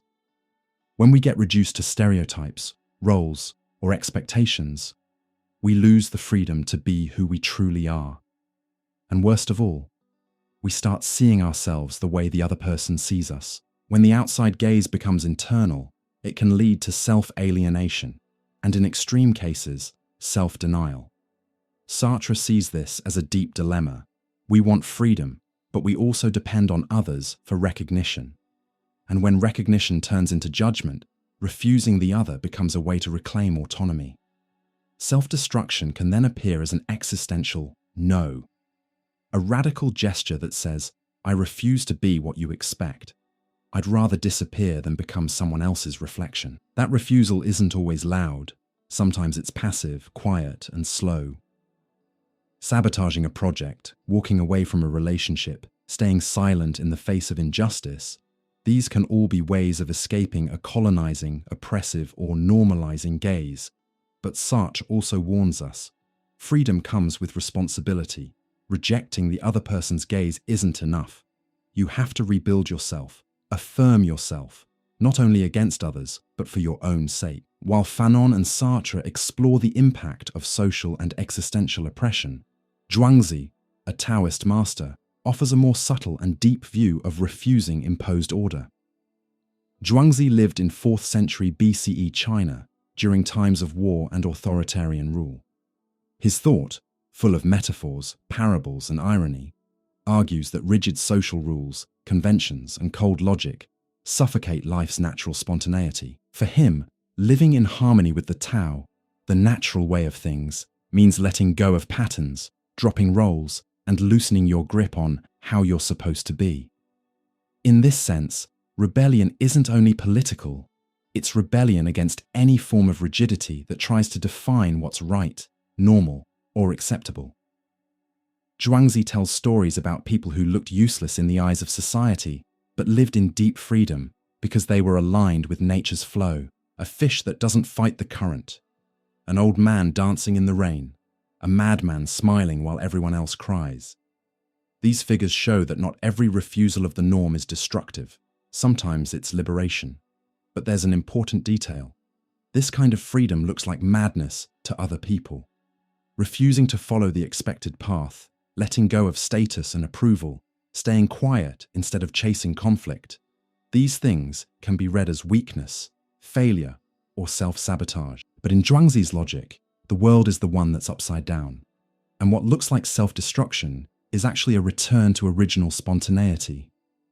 He writes, "The perfect person has no self. The wise person has no achievement. The sage has no name." So the destruction of the social self isn't an ending, it's a beginning. Letting go of the rigid should be is how you rediscover the could be. Wu, Fanon, Sartre, and Zhuangzi meet at one point. They all recognize that when a person is pushed to the edge by an order that denies them, they may respond by denying themselves too. But each offers a different path. Fanon sees self-destruction as a mirror of internalized oppression, and in naming that pain, the seed of collective liberation. Sartre sees the other's gaze as a prison, and even a destructive refusal as an attempt to regain existential freedom. Zhuangzi suggests that real rebellion doesn't need to be shouted.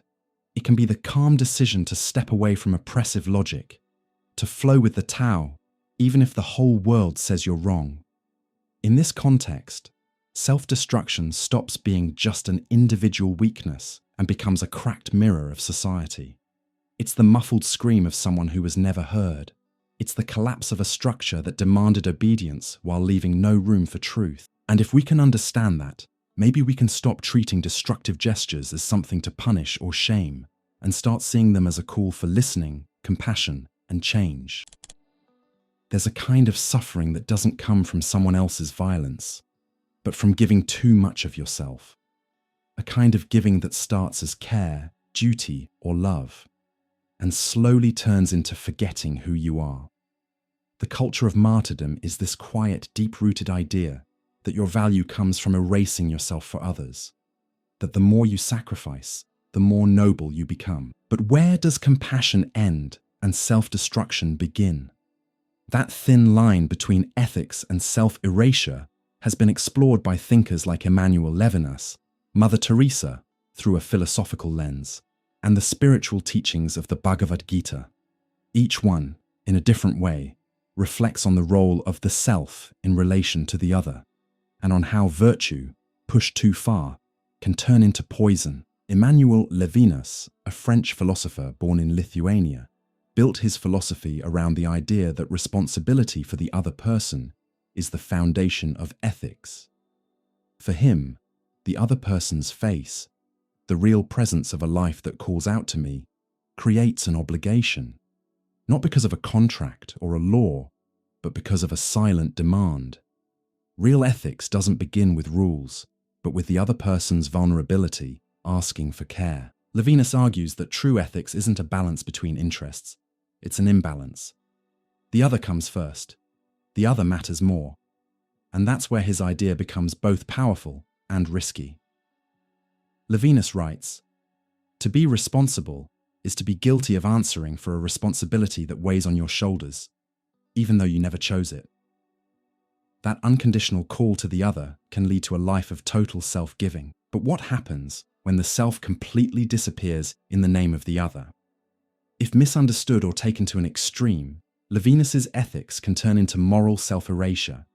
The person becomes only a function, never a purpose. Their identity dissolves into the constant obligation to serve, support, and hold others at the cost of their own exhaustion. You can see this clearly in real life.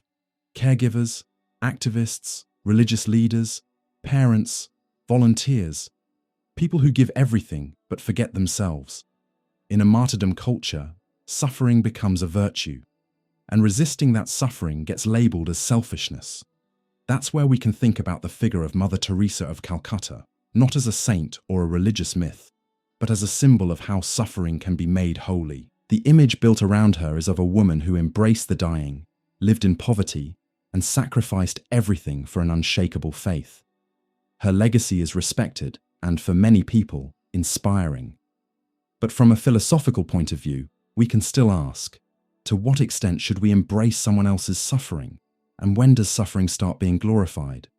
Some argue that by valuing pain as a way to be closer to Christ, Mother Teresa helped reinforce a view where suffering becomes sacred in itself. This idea that pain purifies, that the more you suffer, the closer you are to God, can feed a culture of total self-denial, a kind of spirituality where living with joy, freedom, and rest feels like betrayal. Of course, Mother Teresa wasn't promoting pain out of cruelty, but the risk of treating suffering as a goal, rather than a reality to heal and reduce, is real. Especially in religious or moral environments where a person's worth is measured by how much they can endure and sacrifice. And this model repeats itself quietly. People who say yes to everything, who always put themselves last, who believe love means disappearing. This everyday martyrdom, far from being virtue, can hide an identity that doesn't feel worthy of fully existing. Now notice an interesting contrast in the Bhagavad Gita, a central text in Hindu tradition. In it, Krishna teaches the warrior Arjuna that true spiritual duty is to act without attachment to results. In other words, it's not suffering itself that purifies, but doing your duty without feeding the ego.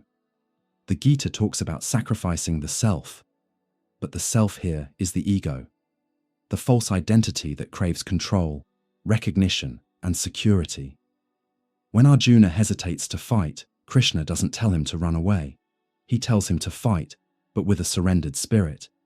Acting with purity isn't acting to win, and it isn't acting to suffer. It's acting because it's what must be done with a free heart. Krishna says, you have a right to action, but not to the fruits of action. So the real sacrifice isn't visible suffering, it's letting go of the need for reward. And here's the key. If this teaching is misunderstood, it can sound like encouragement for self-destruction. If the ego must be dissolved, does that mean living without identity, without desire, without will? No. The Gita doesn't propose erasing your being. It proposes freeing yourself from the ego's prison. The warrior shouldn't disappear. He should act with awareness, without becoming a slave to fear or pride. This teaching can help critique the culture of martyrdom. Sacrificing the ego is not the same as erasing yourself as a person. It's not living exhausted, wounded, and neglecting your own needs. It's living with presence, devotion, and balance. Levinas shows the risk of extreme ethics, when responsibility becomes self-erasure. Mother Teresa, as a philosophical symbol, highlights the danger of pain becoming an ideal, when suffering turns into a model. The Gita offers a way out, conscious devotion, where the self isn't erased, but transcended.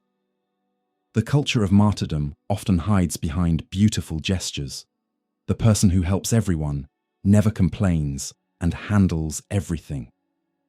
But many times behind that, there's internalized guilt, fear of looking selfish, and a distorted belief that living for yourself is wrong. This culture needs to be questioned. Because no one can carry the world alone, and real love doesn't demand self-destruction, it demands truth. Being free can feel like a blessing and a burden at the same time. When freedom has no direction, it can turn into an abyss, a place where anything is possible, but nothing seems to matter. That's the dilemma of radical freedom. When nothing forces us, no values are imposed, and there's no predetermined destiny. What do we do with that emptiness?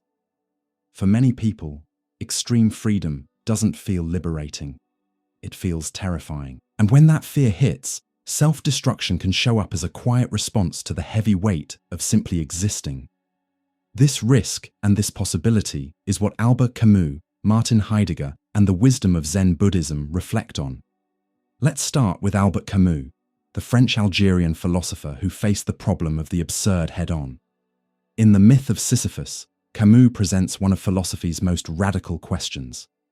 The only truly serious philosophical problem is suicide. For Camus, the world doesn't come with a ready-made meaning. Human life is marked by a desperate search for purpose, but the universe answers with silence. This tension, between our need for meaning and the world's indifference, is what he calls the absurd.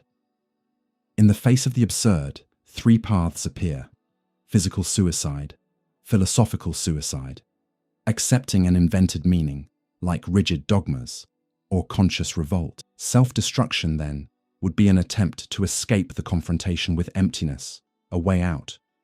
But Camus refuses that exit. For him, the challenge isn't to escape the absurd, but to resist it with clear eyes. He writes, "The absurd is born of this confrontation between the human call and the unreasonable silence of the world. The freedom that comes from this realization can feel brutal. If nothing has guaranteed meaning, then everything is allowed, but also nothing guides us." That's where many people get lost. With no ground, no rules, no absolute truths, freedom turns into anxiety, and self-destruction, whether physical or symbolic, can appear as a way to silence the burden of having to choose, having to be. But Camus offers another way: revolt. To live is to affirm freedom even in the face of the absurd. It's to create meaning without guarantees. It's to refuse to die just because life doesn't hand you a purpose, and to choose to live as an act of full freedom. That's the key. Radical freedom doesn't require certainty. It requires courage. And that's also at the center of Martin Heidegger's philosophy. For Heidegger, the human being is Dasein, a being thrown into the world, placed into an existence we didn't choose, but one we are responsible for. He describes us as an open project, constantly having to shape ourselves, without a manual, without a fixed essence. Here, freedom is the condition of existence. But that freedom doesn't come with comfort. It comes with the weight of anxiety, the experience of nothingness that we face. Heidegger calls this being toward death, the awareness that we are finite, that life isn't endless, and that we must decide how to live even knowing everything will end. This confrontation with our limit isn't meant to paralyze us, but to wake us up into authenticity. But what happens when someone can't handle that confrontation? Heidegger says we often take refuge in inauthenticity. We live as if life weren't finite, as if our choices didn't matter, as if others knew better than we do. And in that escape, we lose our freedom. Self-sabotage, in this context, can be a symptom of an existence that refused to face its own freedom. When we don't take responsibility for who we are, we end up living a kind of non-being, an automatic life, shallow, without presence. And that disconnection from yourself is a subtle form of self-destruction. Heidegger doesn't give formulas, but he calls for courage. Accept freedom as both burden and opportunity. Own the project that you are, knowing mistakes are part of the path, but running from yourself is the greatest risk. And it's exactly this theme of ego, escape, and dissolving that takes on a new light in Zen Buddhism, especially in traditions rooted in silent meditation and direct observation of reality. Unlike Western existentialism, Zen doesn't start from the anxiety of being. It starts by questioning the separation between me and the world. In Zen, pain arises because we believe we are a separate, isolated, fixed entity. We build a self that must be protected, validated, proved, and with that comes fear, competition, and suffering. But according to Zen, that self is an illusion. When we meditate and watch our thoughts, we notice they come and go. Emotions shift, sensations pass. So, who is this me? Zen's answer isn't just a theory. It's something you experience. When the belief in the ego loosens, suffering gives way to clarity. And here's something interesting. For someone still trapped in ego thinking, the Zen path can look self-destructive. After all, giving up identity, ambition, control, doesn't that mean disappearing? But no, Zen doesn't teach self-destruction. It teaches the dissolving of illusion. What dies isn't you, it's the mask. What falls apart isn't your soul, it's the mental prison. Zen teachers often say, real freedom isn't doing whatever you want. It's not being a slave to anything, including yourself. It's living in the present moment, without clinging and without rejecting. It's acting with wisdom, not out of obligation, but out of naturalness. In that state, anxiety fades, because there isn't a separate someone suffering. There is only experience, flow, life. What Camus calls the absurd, Zen calls impermanence.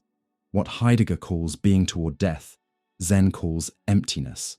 And in both cases, there's an invitation.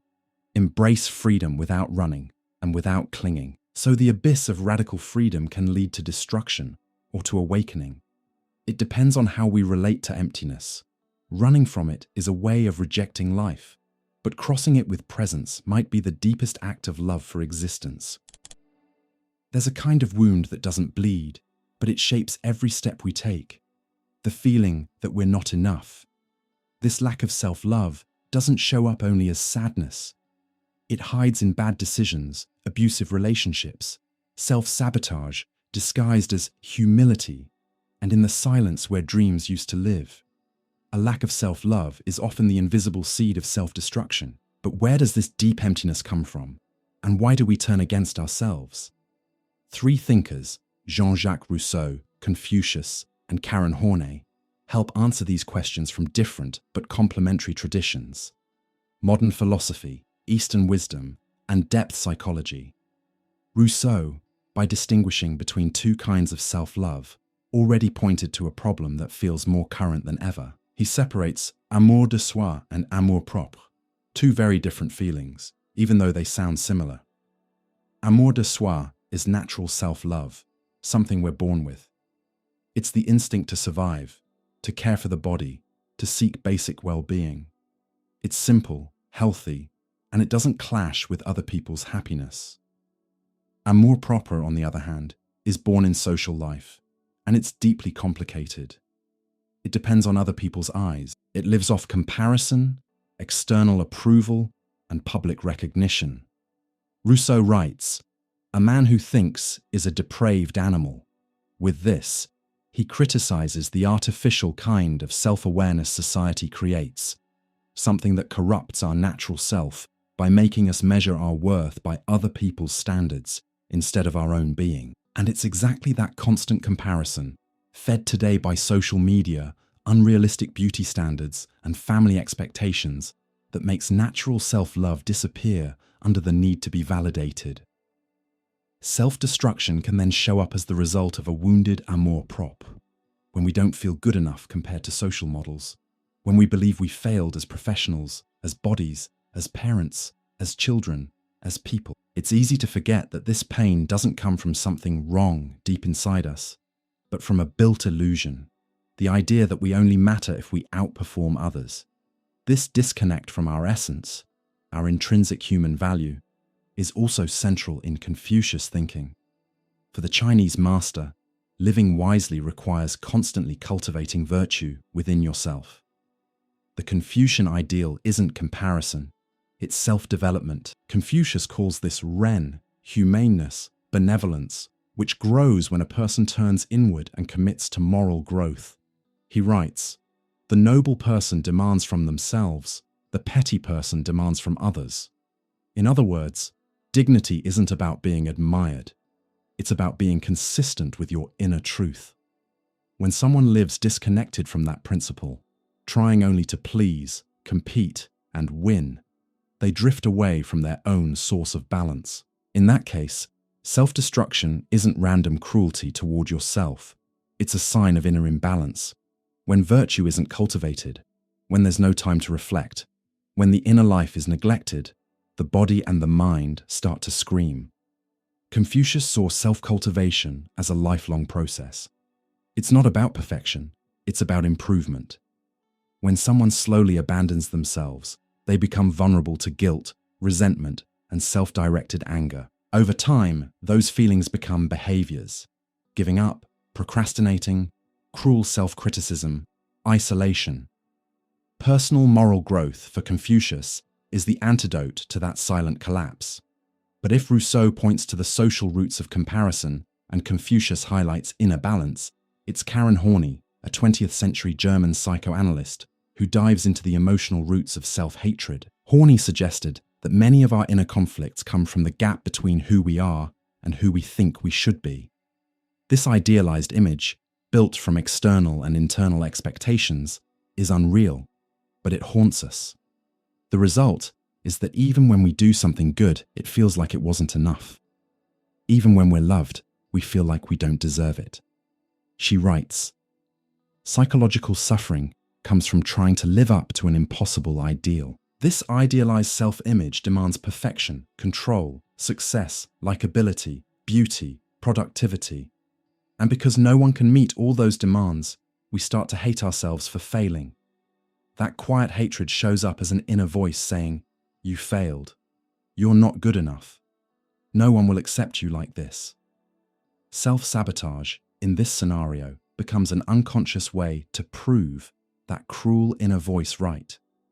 It's as if failure confirms what we already feel, that we aren't worthy. That's why many people quit before they even try, ruin things that are going well, or sabotage healthy relationships, because they carry an inner image that says they don't deserve to be happy. Horney believed healing begins by dismantling that false ideal. It's not about lowering standards. It's about freeing yourself from the tyranny of standards that were never truly yours. Self-love, then, is the courage to say, 'I can be who I am, even if that doesn't please everyone.' It's the work of looking inward, recognizing self-destructive patterns and replacing them with real values, values you can actually live. When we put these three views together, Rousseau, Confucius, and Horney, we see a clear picture. Constant comparison, Rousseau, makes us believe our value depends on others, creating insecurity and envy. Neglecting inner virtue, Confucius, disconnects us from what matters, opening the door to emptiness. An unreachable ideal, Horney, makes us hate who we are, fueling self-sabotage and emotional collapse.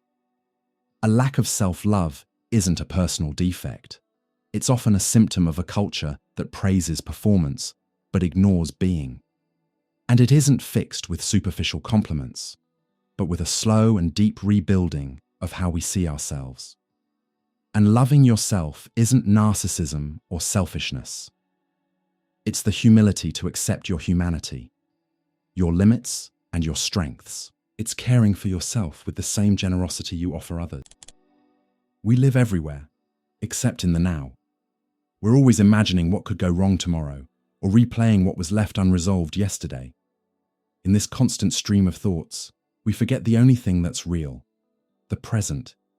And this quiet disconnection has a cost, because when the mind doesn't live in the now, the body suffers, the soul feels scattered, and life turns into noise. In situations like this, self-sabotage can show up as a sign of someone who has lost touch with real time, lived time. Eckhart Tolle, author of The Power of Now, says the biggest cause of suffering isn't what happens in life, but the way we relate to psychological time. According to him, the human mind is almost always trapped in the past or the future. The past holds pain, guilt, grudges, and nostalgia. The future holds fear, anxiety, control, and expectations. But the present, the now, is rarely lived fully. Tolle writes, "The present moment is all you ever have. Make the now the primary focus of your life."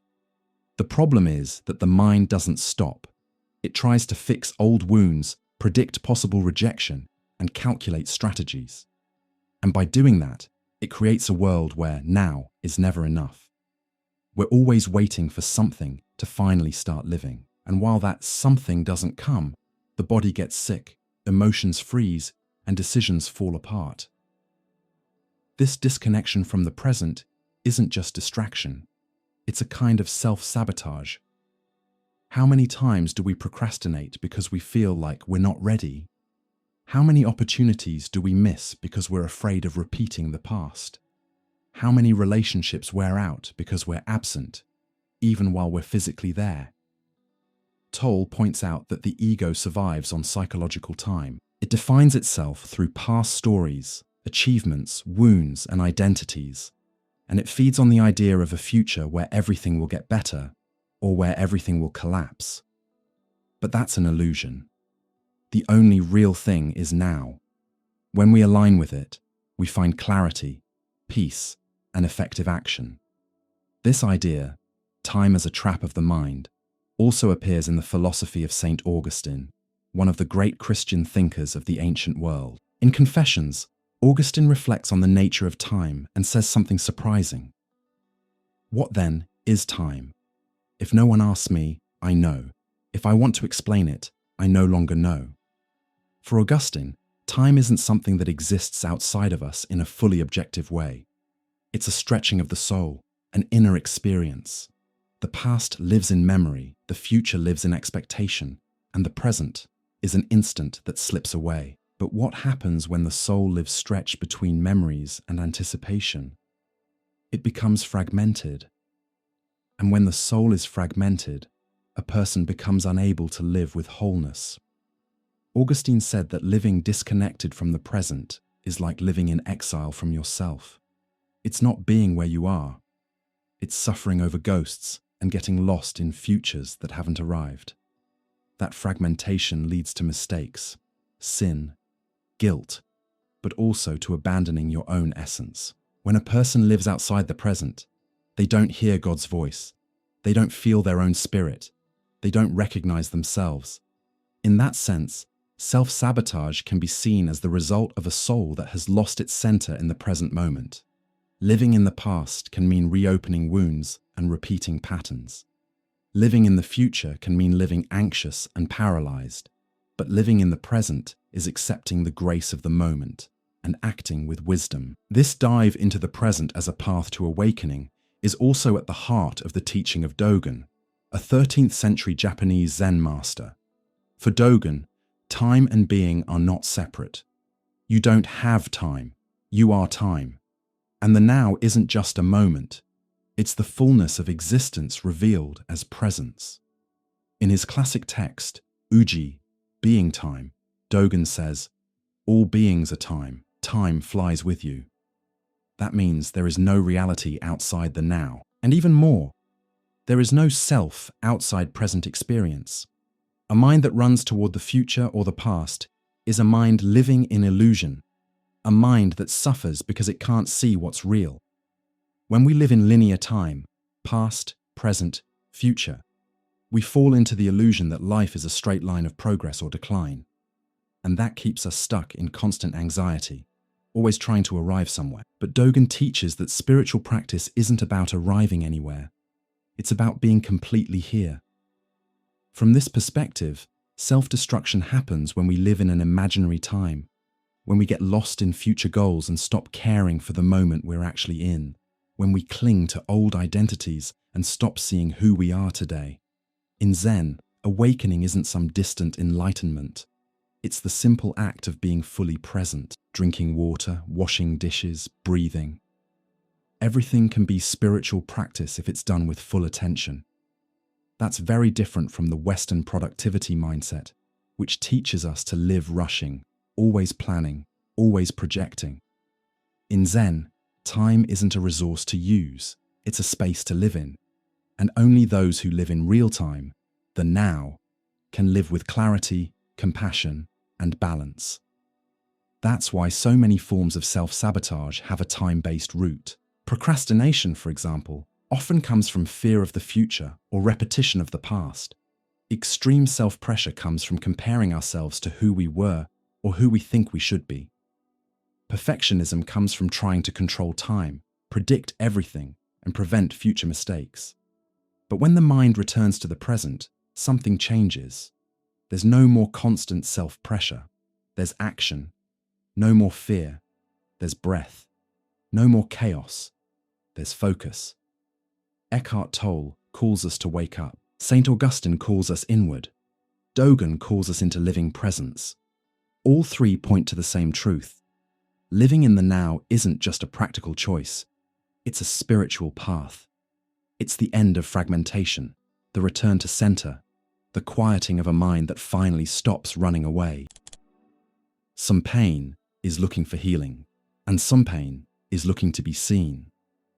Whether in silence or out loud, many people carry a kind of suffering that seems to say, "Look at me." This need to be recognized through pain, this desire to be noticed for what you're going through, is a complex dynamic, often unconscious and deeply human. But when does sharing pain become a real search for empathy? And when does it turn into a distorted expression of the ego, moral manipulation, or emotional self-sabotage? Philosophers from different times and traditions have thought about this, and through them, we can better understand the value, the use, and the risks of suffering as a way of self-affirmation. Let's start with Friedrich Nietzsche, who may have been one of the thinkers most sensitive to the symbolic power of pain. In The Gay Science, he says, "Every suffering wants to be interpreted." That line carries a key idea. Pain is not only physical or emotional, it's also a kind of language, a request for meaning. Nietzsche noticed that when human beings suffer, they don't just want to survive the pain. They want to understand why it's happening. And even more than that, they want other people to understand it too. They want the pain to be recognized, validated, understood. That's why suffering often becomes a story, art, testimony. But it can also become emotional currency, because pain, once interpreted and socially recognized, can turn into power. Nietzsche warns about the danger of a culture that puts the victim at the center of value. He saw this, for example, in the Christian morality of his time, where humility, weakness, and suffering were praised, while strength and independence were treated as arrogance. For him, this reversal of values creates a psychology of resentment, where instead of overcoming pain, a person clings to it as an identity. In that context, wanting to be noticed through suffering is not about healing, it's about validation. And when that validation becomes the main thing, the person may sabotage their own growth just to keep the role of the one who suffers the most. Pain becomes a shield, and in some cases, a throne. Nietzsche doesn't deny pain. On the contrary, he sees it as a possible source of transformation. But he invites us to rise above it, not live chained to it. Pain should be interpreted, yes, but not so it defines us. Instead, so it can free us. This criticism of using suffering as a tool is also explored, though in a totally different way, by Immanuel Kant, the philosopher of duty. Kant doesn't see suffering as having any moral value on its own. For him, what makes an action morally worthy isn't what we feel, but the rational intention behind what we do. In Groundwork of the Metaphysics of Morals, he writes, "Act only according to that maxim whereby you can at the same time will that it should become a universal law." In other words, our actions should be guided by universal principles, not by personal interests, not even by pain. According to Kant, seeking attention through suffering distorts what moral action is, because then pain becomes a means to get something: compassion, care, relief, emotional control over others. And when we use suffering as a tool, we stop acting from duty and start acting from inclination. For Kant, the problem is that we lose autonomy, and autonomy is the core of his ethics. Someone who acts mainly to be noticed for suffering is no longer guided by reason, but by emotional need, by dependence on outside validation. Kant doesn't condemn suffering, but he insists that even in pain, a human being should be able to keep their rational dignity. And that means not manipulating others with your pain, not seeking pity as the goal, and not turning pain into a permanent identity. For Kant, suffering quietly can be more ethical than exposing suffering to gain an advantage. But that doesn't mean suppressing emotions. It means not turning suffering into moral currency. Confucius, the Chinese thinker from the 5th century BCE, offers a view that connects the inner world and society. For him, virtue shows itself through harmony, within yourself, with others, and with the world. And when suffering is displayed in an uncontrolled way, or used as a tool, it breaks that harmony. Confucius valued emotional self-control as a sign of moral maturity. He believed the truly noble person, the junzi, the noble man, was someone who developed virtue with patience, balance, and discretion. He said, "Do not complain about difficulties. Cultivate yourself to overcome them." From this angle, displayed suffering, especially when used to attract attention, manipulate, or gain sympathy, twists the person's role in society. It disrupts shared harmony, throws relationships off balance, and turns public life into a stage for pain that should be transformed into wisdom, not into a spectacle. Confucius isn't cold or anti-emotion. He recognizes that suffering is part of life. But he teaches that suffering should be processed inwardly and turned into self-development. Constant public crying, endless complaining, playing the victim in front of others. These things, to him, weaken virtue. The danger is creating a culture where the most visible pain is treated as more valuable than quiet integrity, where sensitivity becomes emotional chaos and suffering becomes performance. And when that happens, what could have been a moment of vulnerability turns into using pain as a tool. Instead of humanizing us, it pushes others away. Instead of connecting us, it isolates us. Instead of healing, it traps us. Nietzsche warns us about clinging to pain as identity. Kant points out the mistake of using pain as a moral tool. Confucius highlights the social damage of uncontrolled emotional display. All three agree on something essential. Suffering needs space, but it doesn't need a stage. It should be heard, processed, and recognized, but not turned into a show or the foundation of someone's worth. Wanting to be noticed through suffering is understandable.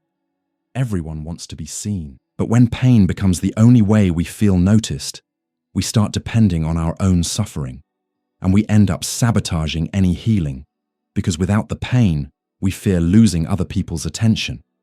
The way out is transformation, clear interpretation, as Nietzsche suggests, ethical, self-directed action, as Kant demands, quiet cultivation of virtue, as Confucius teaches, because suffering only becomes liberating when it stops being an identity and becomes a path.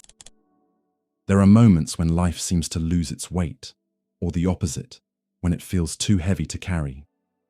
That's an existential crisis, a quiet emptiness, a question that echoes with no answer. Why am I here? This lack of purpose doesn't scream. It wears you down, drains you, silences you, and little by little, it can lead many people into apathy, self-sabotage, and in some cases, self-destruction. This isn't just about not having plans or goals. It's a break between who you are and what life means to you. Three essential thinkers, Søren Kierkegaard, Nishitani Keiji, and Simone de Beauvoir, help us understand how the absence of purpose can make the soul feel sick and what we can do when that happens. For Kierkegaard, the Danish philosopher often called the father of existentialism, a human being is a paradox, finite and infinite, temporary and eternal, body and spirit. This tension between different sides of existence creates a natural anxiety. But when that anxiety becomes unbearable, it turns into despair. Kierkegaard writes in The Sickness Unto Death, "Despair is not knowing oneself, or refusing to be who one is." In that sense, self-destruction doesn't show up as some irrational impulse, but as a symptom of a soul that can't handle its own inner disconnection. A person falls into despair not only because they suffer, but because they can't find meaning in their suffering. They feel divided, strange, lost, and that loss of self is the deepest kind of loss. For Kierkegaard, the healing of despair doesn't come from external formulas, but from faith, understood not as blind belief, but as a deep reconciliation with the self in relation to the eternal. It's when a person faces themselves honestly, and from that place makes a leap beyond despair. But when that leap doesn't happen, when someone lives on the surface, avoiding inner confrontation, the result is an inauthentic life, mechanical, empty, and numb. A life filled with distractions, performances, and masks, but with no truth. That kind of life creates room for quiet self-sabotage, decisions that pull us away from who we really are, relationships that deepen the emptiness, patterns that keep repeating the same pain. Kierkegaard doesn't offer quick fixes. He offers a serious call. Look inward. Reconnect with what is eternal within you. This existential idea has deep parallels with the work of Nishitani Keiji, a Japanese philosopher from the Kyoto school. who brought Western existentialism into dialogue with Zen Buddhism. For Nishitani, nihilism is the condition of modern life, the feeling that nothing matters, everything is empty, and no truth is absolute. But he says the mistake is how we understand emptiness. In Religion and Nothingness, he writes, "The great emptiness is, in fact, the field where the deepest meaning arises." In other words, emptiness itself isn't the problem. Our fear of it is. An existential crisis happens when we interpret emptiness as total absence, instead of seeing it as a fertile space for a new way of being. What Nishitani calls a full emptiness is the state where a person, after letting go of false certainty, rigid identities, and fragile beliefs, comes into contact with ultimate reality, the deep interconnection of everything. This emptiness isn't a hole. It's a living space where the self can be renewed. From this view, self-sabotage is refusing to see emptiness as an opportunity. It's trying to fill silence with noise, avoiding hard inner truth through constant entertainment, clinging to weak truths just to avoid inner collapse. But that collapse, if faced with courage, is exactly where new clarity can be born. Not a meaning handed down from outside, but a meaning built through a direct encounter with nothingness. So emptiness is not absence, it's purification. And those who pass through it can find a kind of peace that doesn't depend on explanations. This connects with the view of Simone de Beauvoir, the French existentialist philosopher who developed the idea that we aren't born with a purpose, we have to create one. Beauvoir rejects both pure determinism and pure nihilism. For her, human freedom is the source of meaning. But when that freedom isn't used, it turns against the self. In The Second Sex, she writes, "Existence is first of all a project. A person exists to the extent that they transcend themselves. That means a person has to step forward, choose, act, engage with the world. But when that movement doesn't happen, when someone freezes, settles, or avoids responsibility, freedom turns into a burden. And that burden can create existential self-destruction. Not necessarily something sudden or dramatic, but a series of small daily deaths. The dream that's never chased, the word that's never spoken, the life that becomes nothing but survival." For Beauvoir, a human being is a project in progress, and without a project, there's no real identity. The person who doesn't choose, who won't take responsibility for their freedom, ends up carried by the world's currents and slowly dissolves in the process. So the existential crisis appears when there is freedom, but no direction, when there is awareness, but no courage, when there is emptiness, but no leap. An existential crisis isn't a mistake. It's a signal. It points to something that needs to wake up, something that only appears when we stop avoiding pain and start listening to it. And maybe, deep down, life isn't lacking meaning. Maybe what's missing is the brave act of creating it. If you made it this far, I truly want to thank you. Reflecting on the human experience, on pain, freedom, and purpose isn't easy. It's deep. But every step towards self-knowledge is also a step toward a more authentic life. If this video meant something to you, if any idea touched your heart or sparked a new question, leave a like. It really helps this content reach more people. Subscribe to the channel to keep going on this journey with us, and turn on the notification bell so you don't miss the next episodes. And comment down below. Which of these ideas made you reflect the most today? Or share your perspective, because philosophy is also built through conversation. And of course, share this video with someone you know needs to hear these words. Stay on the channel. There's a lot more content like this here. I'll see you in the next videos, so we can keep walking together on this path of thought, transformation, and awareness. See you then.